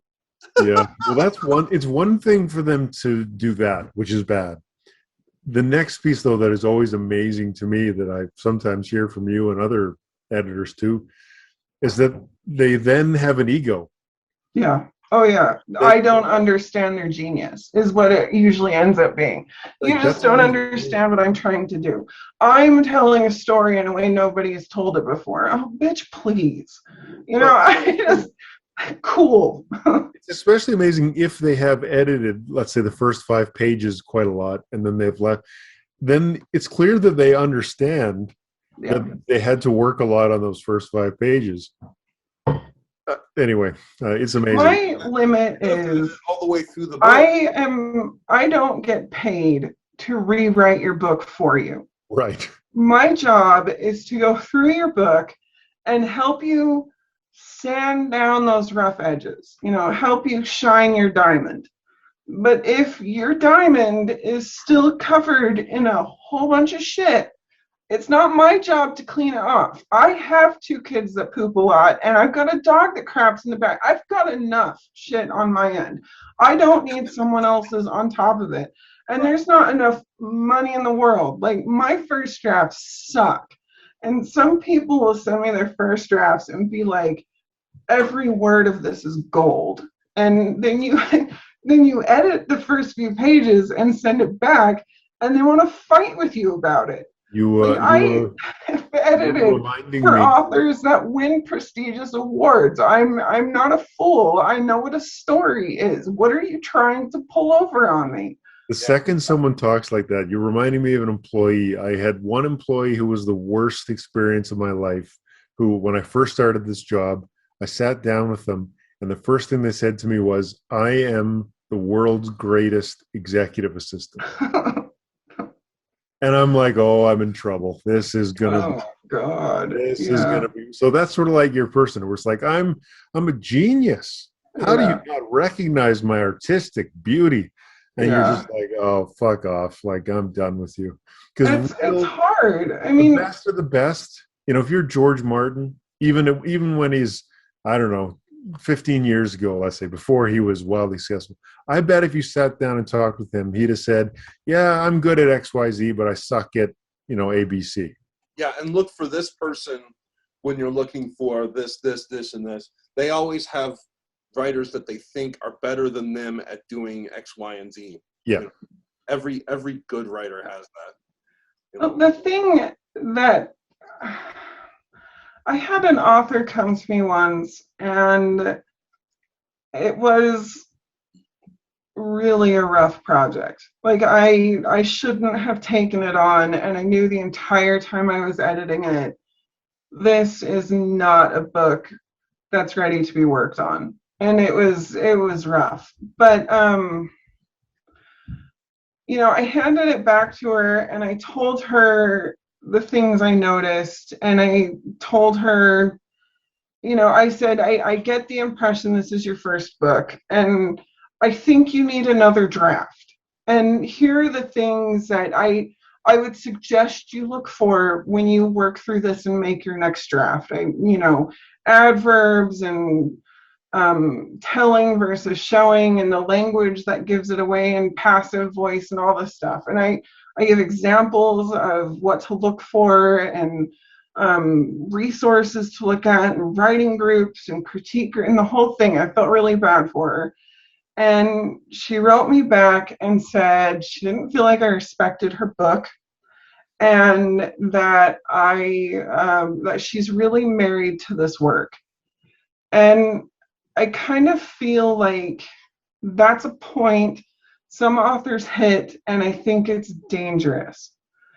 Because when you hit a point where you're so married to your work that you refuse to change it, you're not growing, you're just stagnant. And the story, the bones are there, but usually the execution's off. And the execution's off because you aren't experienced enough in execution to be able to execute it. And that's fine. Like, everyone's first drafts blow. Mine are horrible. And that's just the writing process. But there's a point with a lot of these authors that get really hurt when I turn them down, where I just realize they've hit a point where they're just stalled out and they refuse to grow. Theirs is the best thing that's ever existed, and there's no moving on from that. And that's just not how art works. You can look at the work of Picasso has changed over his entire lifetime, because art changes, and the way you tell a story changes, and the paint on the canvas changes. And if you're not willing to change and execute differently and learn new things and read books and pick up things from your peers and stuff like that, then what's the point? What are you doing? I know exactly what you're talking about, because I had the same thing happen to me, both sides of it. So when I wrote Leafdom, I had already written Chased and a bunch of short stories, but when I wrote Leafdom, I was like, there was an author in here named Artist who was convinced this is the work of art. This is what everybody wants, and it's going to be amazing. So he took it to a workshop, and it got destroyed. They said it was good, but it was a mess, and it needed to be completely rewritten and all this kind of stuff. And we got an editor look at it, and she sent it back, and it was a bloody piece of mess. There was red everywhere. It was a bloody piece of mess. And during the workshop, I had developed another alter. My mind had split again. And this guy wanted to be a writer, and he had no pride, right? He had no pride. And so when the artistic alter was just like, oh, I can't believe she doesn't understand he just like smacked him. And he's like, this is a bloody piece of mess. We never should have sent this to her. This is super unprofessional. We have to take a cleaver to this, and we have to rip this to pieces and then rebuild it. And the other alter was like, no, it's perfect. And he was like, no, it's not. It's trash. And of course, the story's told in my autobiography, but basically, you have to have a voice inside you that's super proud of your work and super proud of what you've produced. But you also need a voice inside of you that doesn't have an ego, that can say, if somebody who knows what they're talking about tells me this is shit, I have to take them at their word and remember this is probably shit and I need to work on it again.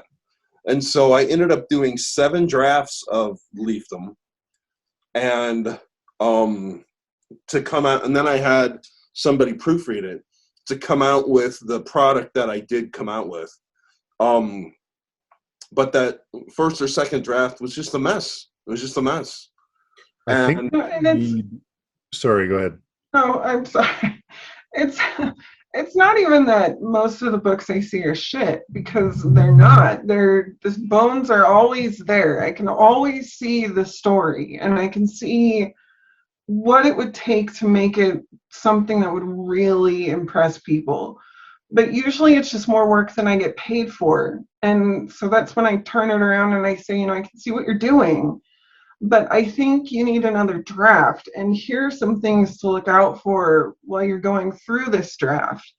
And then come back to me, because I see it and it's pretty, it's really cool, but it just needs something else first.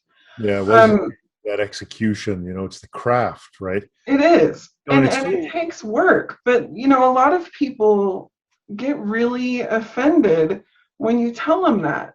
But art doesn't just come to you. Like, I read this biography, which was one of the best books I've ever read in my life, about Van Gogh. And he sucked when he started. He was a horrible artist. It took him years and years and most of his life to get anything he was even remotely proud of. And he really self-flagellated while he did it. But, it's all technique, and it's not a fact of the editor saying, well, I need you to be just like everybody else. It's more like, I just need you to do this, a little bit more before it's ready for me to really go through it. It's just not to that level yet. And I tell my authors all the time, I am not the Bible writer of what's good. That's not my job. My job is not to set the standard globally for all things that are wonderful in science fiction. There are things I like and there are things I don't like, and that's just my personal preference. But, don't take the edits you're comfortable with and then bag the rest of them. All I can do is tell you what I see. I poke holes everywhere I possibly can, and so that your readers don't do it when the book publishes. I give you the guide rails I think you can follow to make this thing wonderful. But, if you end up taking 70% of my comments and then saying the rest of it is shit, that's totally fine. I'm fine with that. That's about my average with my editor. 70%, and then the 30% you can go fuck yourself. And that's just the way it is. It's not a matter of your editor saying you lack talent. It's not that at all. To write a novel means you have talent, no matter what stage it reaches me in. Well, I've noticed this a lot with writers, and this is not just writers, but there is a very difficult, there's a hard time differentiating between the work and the writer. Yeah. And that's, I think every good writer needs to understand that difference. And when you were saying that they need to be proud of their work, Jesse, yes, when you finally release it, but I think what you really need to know is that I can do this. It doesn't mean that I did it. I maybe didn't do it with this piece of work right here, but I know I can do it. Right. If I put in the time, if I, redo whatever I have to do, I can. As long as you believe that, then you've got what it takes. Right. And so it's so funny when I see writers who are saying, like when they're asking for advice or, should I, the question I hate the most is, should I continue with this? Like, do I have what it takes to be a writer? As soon as I hear that, I never say no, but when I hear that, I basically think no. I don't tell them that, but in my mind, I'm thinking, if you're asking me that question, generally speaking, no, I don't think you do. Yeah. Yeah. What I was It's I went into writing after I reviewed books for years. And then I started editing, and I edited for a few years before I wrote my first book. And I think that entire process helped me immensely, because I went into this whole thing with this years of reviewing behind me, where I knew from all of this experience, the book is not the author. Like, I can be best friends with an author and just not like their recent book. And that's not a reflection on the person at all. And I think that's something a lot of new authors kind of lack. Yeah. Yeah. Okay. Two things I want to talk about, something that both of you discussed. You said pride in the work. I think even when your work is crap, you have to be proud of it in order to stick with it. But at the same time, you have to not be so proud of it and idolize it to the point where you can say, you're right, there's flaws in this, I need to go back. I am proud that I created this idea. Now I need to create a book that I'm proud of and, put that out. But it takes a certain pride in your idea and even in your rough draft for you to even continue to work on it any more than you are.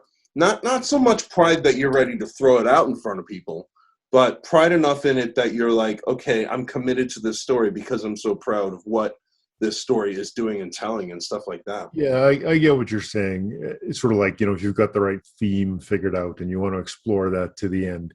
Right. For me, I basically hate it until it's executed. Right. If that makes sense. Yeah. Because I'm so frustrated with myself and with, I just know it's not there yet. And so, but what you're saying is correct. I know it's there underneath. Yeah. I've got to somehow get it out with the right craft, with the right technique. So yeah, you're right. You have to believe in what you're trying to achieve. Yeah. Sarah, you were talking about talent. And I want to talk about that for a minute, because I have this very inflammatory idea when it comes to talent that really has a tendency to piss people off. When those two authors were talking, when the artist author was talking to the more aggressive writing author named Prince, artist said, I am a talented writer. And Prince was like, yeah, and that doesn't mean anything. Your talent makes you probably one of the 70, you're probably in the top 70% of writers in the world, but nobody wants to read that book. And you got to understand that the people who are at the top, they owe you nothing. Yeah. So your talent gets you nothing. It's talent mixed with hard work that actually produces a good writer. Talent by itself gets you nothing. The most talented painters, the most talented craftsmen, the most talented of in any field are still only in the top 65 to 70% until they work on it and take that talent and build on it, create something. So I like to say, just to get as much shock value as I can before I lead with that, I like to say your talent means nothing. Only when you take that talent and you're willing to work over and over, hour after day, after year, after month, after year again, does your talent actually start to count for something. And that's what I like to talk about when I talk to other writers that are coming up behind me, is you may be a very talented writer, but a very talented writer is not going to get it done unless they're willing to put in an incredible amount of work. So what do you two think about that? Yeah, I mean, I agree, basically. I think that talent is another way of saying what I just said, of sort of saying you have to know you can do it. Yeah. You know, Yeah. that's you recognizing, rightly or wrongly, your own talent. But if you don't believe in that, if you don't think you've got that, you know, you may as well just stop. But as you say, that's not nearly enough. You still have to put in the time, just like anybody else. I find that for writers, usually I can recognize talent if I've read somebody's stuff. It's sort of like what Sarah was saying. I can see the bones, but actually it pisses me off when I see the talent squandered. Right. Right. You know, if they're early in their career, then I'm like, well, you know, I want to push them. I want to say, you got to, okay, now you got to put in the time. If Right. they're like your Prince or whatever, if they're the artiste, if they have talent and they think they're God's gift, I'm like, fuck off. You Yeah. know, I don't, you know, you whatever you have to do to break out of that, you know, that's what I hope they do. But until they have, I don't have any time for them, you know. Now, what gets me these days, and I think it's probably because I edit and I read so much, and when I can tell the difference by the third paragraph if the author is writing the book because they love it, or if they're writing the book to tick off a bunch of boxes. If they're writing something that they think will be the next, you know, big thing, then it usually follows a pattern and it just feels very stale to me, I guess. Right. And I mean, they can be good books and sometimes they do quite well, but people don't remember them. Right. You don't walk away and months later think, God, that was something I experienced. Right. And I notice that, and it bothers me more and more these days when, and it's probably a lot of it's because I'm disabled, but you know, these checklists of boxes and everyone has to have the token character and then there's the adventure and all this, and it just feels very connect the dots to me. And it's unfortunate when I see incredibly talented authors connecting the dots instead of taking a risk and writing something they're truly passionate about. But Yeah. you can understand it, you know, because, yeah, this is interesting. And I don't know, maybe we don't have time. I don't know what time it is here, but it's probably a long conversation just in itself. And the state of art, well, maybe just we could talk about the state of writing, but I won't start because I've got my own opinions. You know, I know it's sort of the Wild West because the indie has sort of changed the game and technology has disrupted the industry. But what do you think of the current state of, you know, the Amazon versus the traditional publishers? Is it good? Is it stable? What's it going to look like in the future? I don't know, whatever you want to say about it. I think the problem is that readers have to be a shark in the water.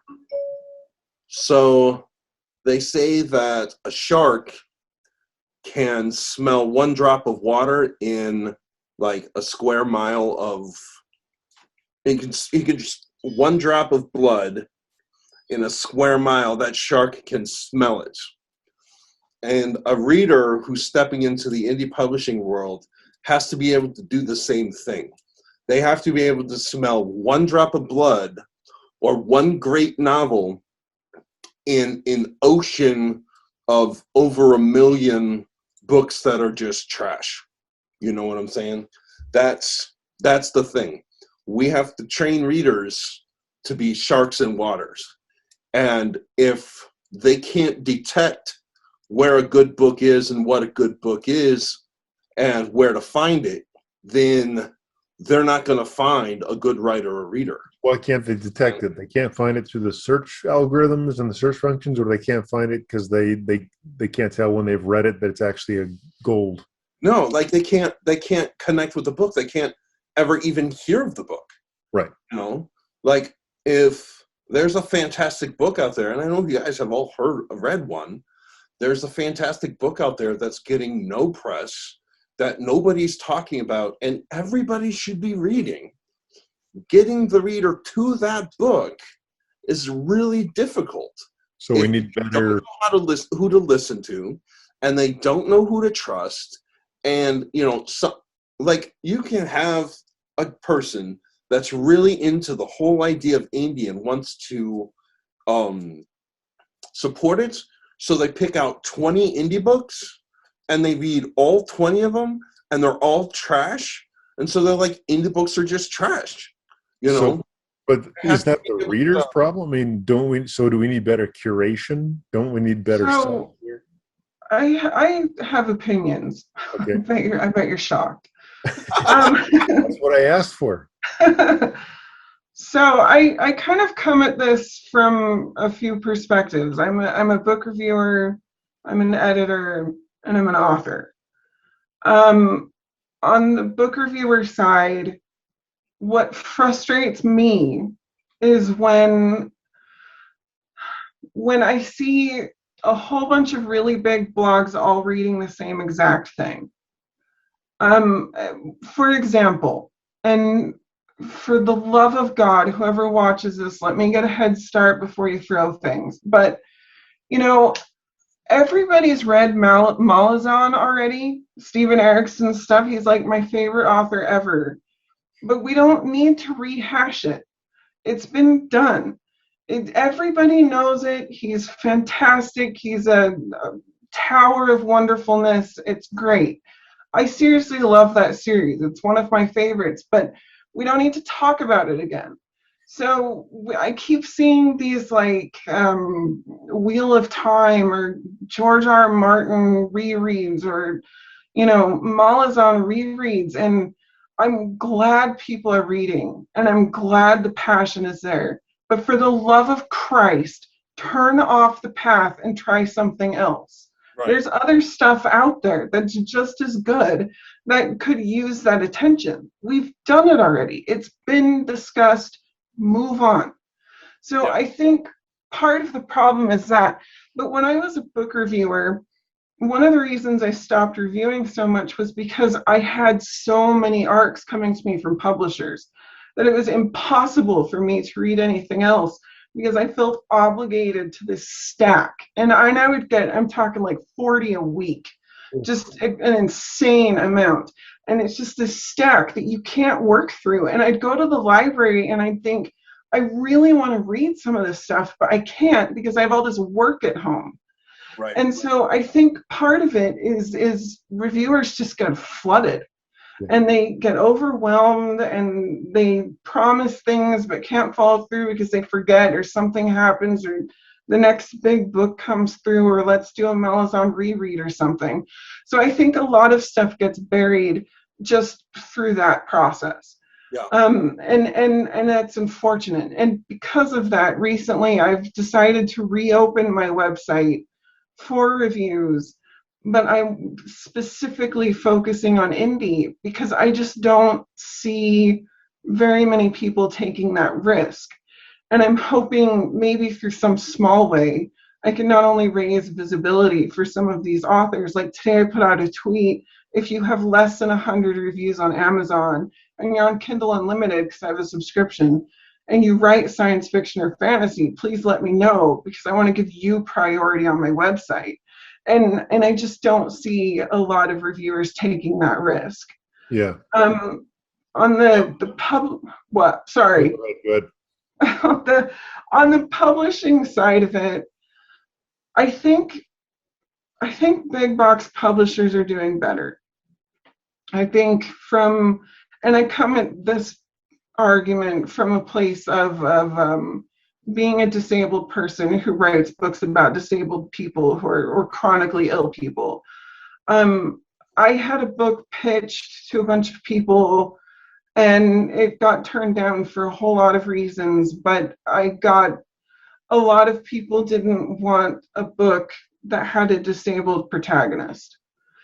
And because of that, I ended up taking Seraphina's Lament and rewriting it stem to stern, but I kept the disabled protagonist and I published it independently because in self-publishing, my characters can be whatever the hell I want them to be. And that's not something I felt when I was getting a book pitched to a bunch of traditional publishers. I very much felt like I either had to tick off certain boxes, or I was ticking off too many boxes, or, Seraphina's just too disabled and there are too many gay people. And it just really bothered me. So for me, indie was the place I could go to write what I feel like writing. And I think traditional publishing is getting a lot better with that because there's a higher demand for diversity.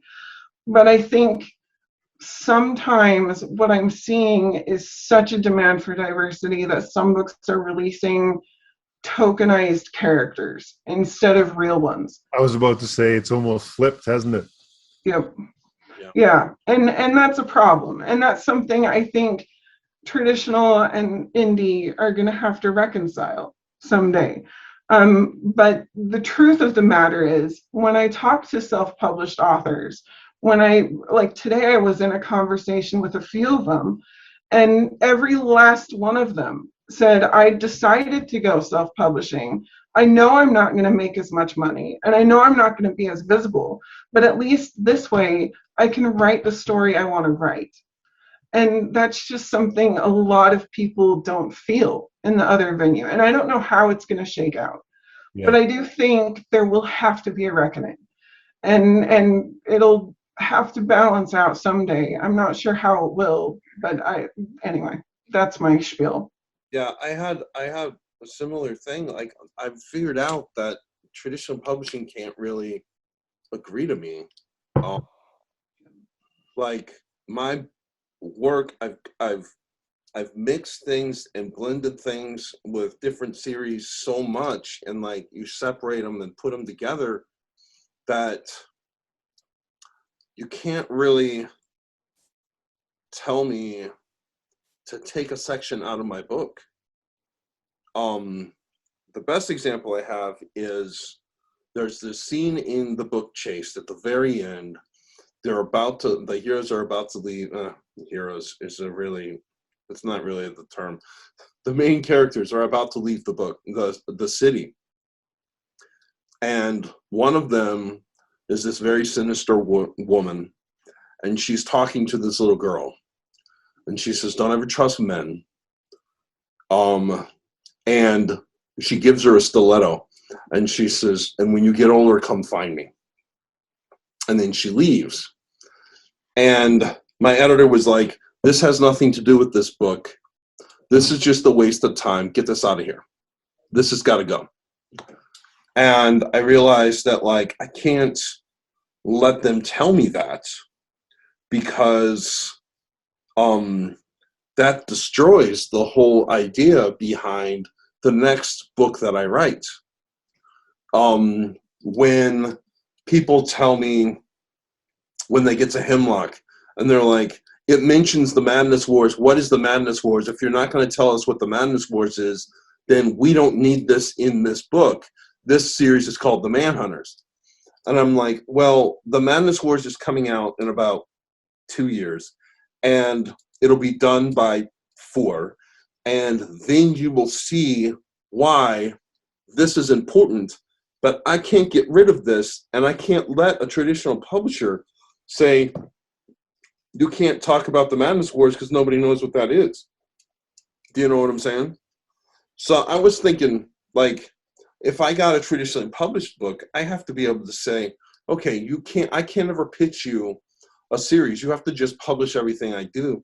You can never tell me to take something out of a book because you just don't feel like it belongs, because it all belongs, and stuff like that. So traditional publishing doesn't want me because of the things that I'm doing and the things that I'm that I have to be able to do in order to do them. Yeah, we had an agent last year read of Honey and Wildfires, and he wrote me back and he said, I don't take books that don't have a plot. And I thought, well, first of all, you're an asshole. And secondly, the characters are the plot. Like, the entire book, the plot is the characters. There's no differentiation there. There's no outside plot. There's the characters living in this thing and surviving. And it just wouldn't have survived any other way. I just think they would have had me rewrite it, and it wouldn't be the book I know. And for me, self-publishing is very liberating. I feel like I have the room to explore.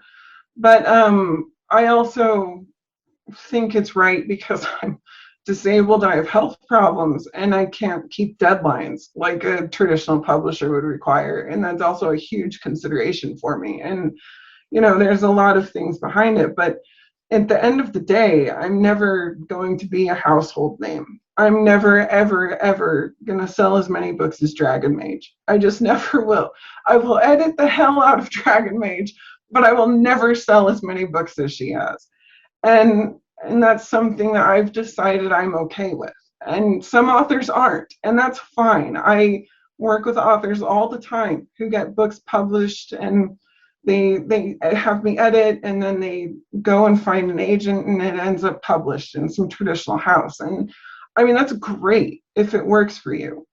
But I think the benefit of having the entire traditional versus indie conversation is the fact that these days there are options now that there weren't. Even when I started reviewing 11 years ago, it was basically unheard of to have self-published authors. Yes. There were a few, and but it wasn't. It disappeared. And now, what you see, publishers are getting books from the self-published pool. You see a whole bunch of books that just sell wildly were self-published first. And so there's no longer this one way up the mountain. There's a whole lot of different ways. And I think it's good when someone doesn't have a corner on the marketplace. It requires people to figure out a different way to work it. If we could somehow get some competition for Amazon, that would be real great. But Yeah. I don't know if have you guys ever produced an audiobook? No. Oh, okay. I've been afraid to. I seriously don't have time. I just don't have time. Yeah. Well, as bad as you think Amazon is on their primary form, their final form, Audible, is the true monster, where, let's put it this way, if you sign with them exclusively, you get 40% of the royalties. If you don't sign with them exclusively, you get 25% of the royalties. Oh. So imagine that. You've written your book. You have paid a narrator to completely narrate the audiobook. All they're doing is accepting your book onto their website, and they take a 75% cut. Oh, that's incredible. Isn't it?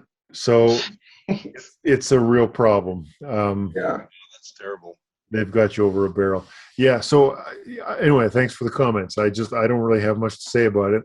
I guess I agree with you, Sarah, that it's good. There's more options out there, but it's interesting when I see these traditional publishers, and I have a couple of things that I see as kind of a strange situation. It's not like they're the first industry to get disrupted in this way, by the internet and by independence. But do you know who Will White is? The Cradle series? Mm-hmm. Yeah, I've heard of it. Why the hell isn't Will White snatched up by a traditional publisher? What is the explanation for that? It's probably his own desire. I think that's the only way to describe it, right? It's the only way to explain it. He would obviously like a traditional publisher if they could give him a deal that he would like. Right. Well, and the deals are starting to suck because they don't have as much money. Okay, so that's my point. I guess what I'm trying to say is, to me, the fact that Will White is not working with a traditional publisher, I don't mean that he would go exclusively through them or anything like that. The fact that he does not have one is a horrible sign to me of a failing, crippled industry. Yeah. I get offers all the time who have come from traditional houses, and they decide to go indie. And their reasons are always, they're different enough, but they always go back to a few key points. One, the publicity is unimpressive. I field questions almost daily from traditionally published authors who ask me if I have recommendations for publicists on the outside they can hire for their traditionally published books. So the marketing for a lot of them sucks unless you're one of the books that just is slated to make boatloads of money. You just get looked over. And some of them complain about editing, which I mean, depending, there's good and there's bad there.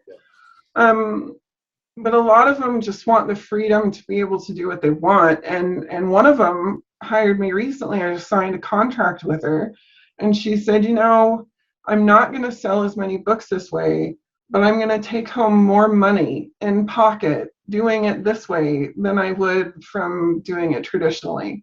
Yeah, well, don't they make basically $1 a sale? Yeah, and that's, you get your advance, and then I think, don't you have to earn out before you even make anything else? And a lot of them never earn out. Correct. So it's your $2,000 advance, and you're done. Yeah, $2,000 to $5,000 I think is typical. But if you don't sell 5,000, pretty much the publisher says you're not worth. Yeah, you're done, and they cut you loose. Yeah. Well, I'm not interested in going traditional publishing unless they're willing to offer me this impossible deal they'll never give me. Well, I don't even want an impossible deal. I would just want a fair deal. Right. And I would, so when I watch as I say, if they don't snatch up the Will Whites of the world, to me, I'm wondering, is the next Stephen King going to be traditionally published? I don't think so. I think he's going to be independent. And if I were Stephen King today, I would drop my publisher. He could hire all the people that he needs would line up to work with him. Yeah. So the only thing the publishers can do for you now, and this is why I think you should go hybrid if you can. I still believe, because they can do translations, they can get you into the bookstores, they can get you into the foreign markets that you can't get to through Amazon or whatever. So they can get you to places you can't go. And they still have that. And that's why they'll never disappear entirely. But just watching them now, I see that they're not cultivating the next big talent. I think the next big talents are probably going to go on their own and then eventually get around to going to the traditional publishers. Yeah. And for readers, I hear a lot that they prefer to read indie books because that's where the diversity is. Right. It's just not. It's where there in trad yet. It's where the true art is at this point. I'm not saying that you don't have quality writers in the traditional publishing. You absolutely do, but they are constrained just in the ways that you said, and that's not how you create a beautiful, new, exciting piece of art. It's just not how it works. Yeah. Exactly. Well, so I'm always harping on genre. I'm always a goddamn genre. Anyway, don't get me on my soapbox. So I have decided that I'm going to try to traditionally publish the autobiography. I think that it's unique enough, and frankly, I don't want to have to self-publish it. I want to be able to hand it off. So what's happened here is I have sent it to about 25 agents. One has rejected it, and everybody else is still sitting with it. And I don't know really what that means. Like, does that mean that I've made it past the first slush pile and they've sent it off to the agent with a recommendation? Or does that mean that they're just never going to get in touch with me and give me any rejections? Or what does that mean? But with the autobiography, I'm trying to get it, so I'm trying to get it traditionally published just so that I can just hand it to them and keep working on my fantasy work. I think that DID has a lot of, I think that it has a lot of appeal to modern writers and all that kind of stuff. I mean, modern readers. And I just think that it has a real potential, and I would just love to just hand it off and let it go. But for the most part, though, I'm after the autobiography, I'm indie until they give me the deal of a lifetime. Well, I have to never be able to have to pitch a book to them because of all the books I've written and all the puzzle pieces I see that they can't. I need to never have them tell me, well, you have to take this part out, you have to take this part out, because all of those little parts that don't seem like they're important they're very important later.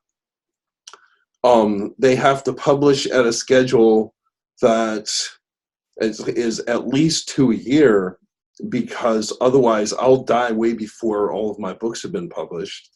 All this kind of stuff, and it's just stuff that they'll never agree to in a million years. But, with the autobiography, it's enough removed from the rest of my work that I can, I could probably get a deal with it. I have 2 clients.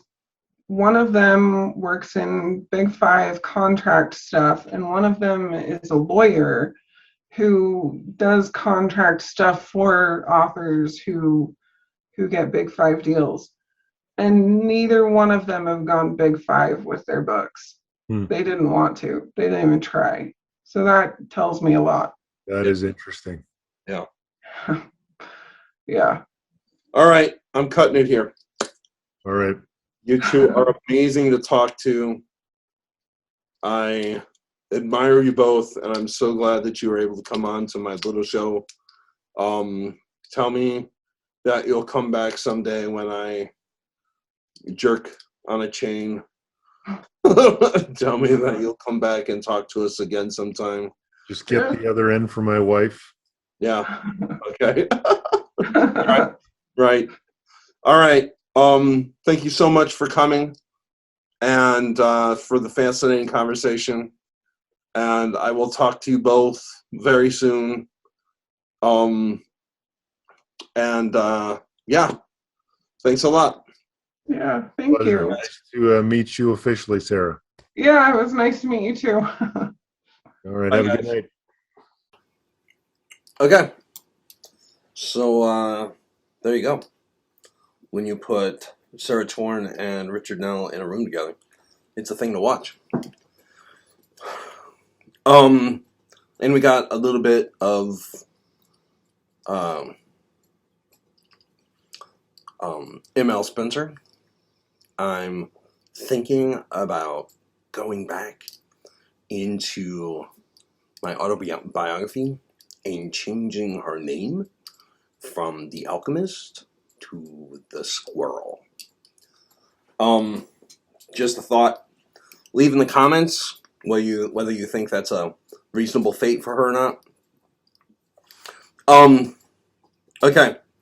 So I really wanted to be able to answer the question by the end of the season of whether Bramble is my father or not. But I can't. I got the DNA kits in the mail today. Not today.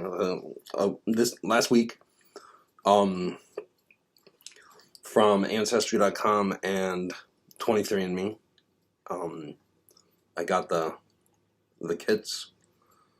I could be waiting for 3 weeks or 8 plus shipping time. You're gonna find out sometime in the next season. The way the seasons are gonna go is I do 13 for 13 weeks in a row, which I have done. And then I'm going to I'm gonna take a 2 to 3 week break. I think it's gonna be a 2-week break in which I do other things, but take a break from the channel. One of the things I plan on doing, and I'm going to do it every season, is I'm going to go back through the comments that were left on all the videos, and I'm going to respond to them. As this channel gets huge, if this channel gets huge, that might become too big of a job for me. But I'm going to plan to do it as long as I possibly can. And this season, for sure, I can. So I'm going to go back and respond to all of the comments. I have, let me do this properly. I have written the,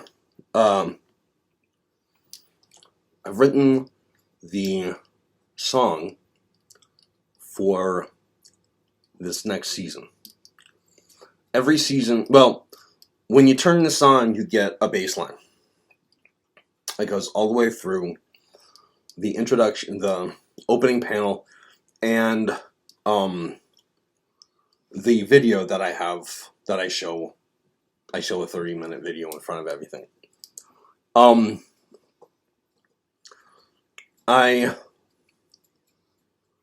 And then I use the same one to go out. I've written the song. It's not as long as the last one was. It's only about a minute long, and it's going to be next season's song. I'm pretty proud of it. It's called 5x5. And it's because of the note pattern that I created when I was writing it. I'm going to play it for you now. And I've got a little stopwatch because I'm going to have to put it in. Because if I played it on any speaker, you wouldn't be able to hear it very well. So I'm going to edit it in. And I got a little stopwatch to allow the proper amount of time. So, here is the song. I hope you enjoy it, because we're stuck with it for at least one season. And I am starting it right now.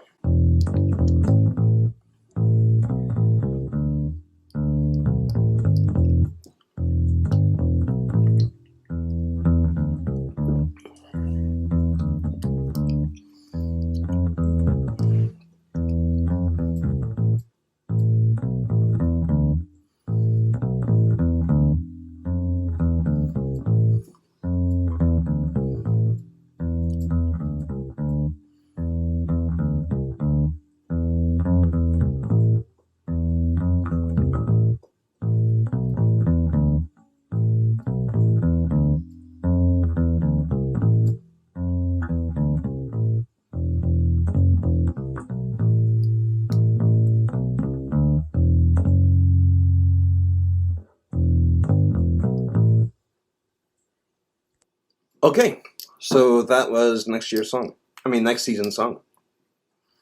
I wrote that myself. And that's the first song I've ever written. Last season's song, or this season's song, I guess, was a bass part that I wrote, but I wrote it for existing guitar music. So I had a frame to build it on. This did not have that. This is just a bass solo. Writing it and practicing it and learning it and preparing it was a thing. Took me a long time to do it. A lot of practice sessions, a lot of frustration. But I finally got it how I want it. And that's what we're going with for next season. You probably noticed that at the beginning of this video, I did not have a small video of something going on in my office. I did that because it's the last video of the season, and I always explain what the video before was. So that wasn't in this, but it will continue into the next season. I'm really excited about the next season. We've already had a conversation with somebody that has agreed, that came on, agreed to talk to me, and we had a fascinating conversation. That's going to be in the next season. And I got some plans, some readings that I want to do, some things I want to talk about.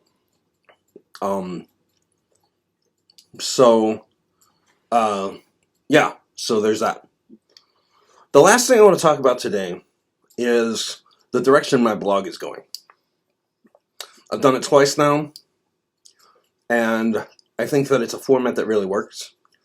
I think that it's a format that works for my writing style and for the content and all of this. What I'm going to start doing is once a month, or at least once a month, I'm going to have what I'm calling a blog blast. And I don't know if there's another term for this. I don't know if it's ever been done before. I don't know that much about the history of blogs or what's going on in the blog world. But basically, my autobiography is broken up into sections. And this really started on my birthday. I decided I wanted to tell love stories about me and Becca on my birthday. So I had the blog, and I'll link the blogs down below. But I had a blog session where I released a bunch of blogs, and I released them 2 hours and 15 minutes apart. So if you were following, you read it, and then in 2 hours and 15 minutes, you could come back and read another one, and then another one in 2 hours and 15 minutes. And this went on for 30 hours. There were people who were keeping up. There were people who would get up in the morning and with their coffee or their breakfast, they would read all the blogs that came out while they were asleep. People that lived with the story. It was very cool. I liked it a lot. And I went with that. Well, the life I was living for the last number of weeks was one of waiting. I was waiting to find out the news about Bramble. And every day I was like tortured. I was tortured. I was like, is it gonna come today? It didn't come today. Like, and my life seemed to be on pause. So when it came back to us that the DNA sample that they had and that they'd been playing with for 7 months was contaminated, and we'd have to send another one. When that news came back to us, one of the things that happened is my wife sat me down and she said, listen, you can't live like this. You have to do something. You have to be productive, because right now what you're doing is killing you. This internal waiting is just killing you. And we can't do this for another 8 weeks. So that's when I started being proactive. I called the number that I had for Bramble. I called the number that I had for Uncle Sly. And we talked about that in the last video. I started doing things. And one of the things I decided to do was throw out another blog blast. And I talked about a very difficult time in my life where I faced off against my family on a very important issue. And it was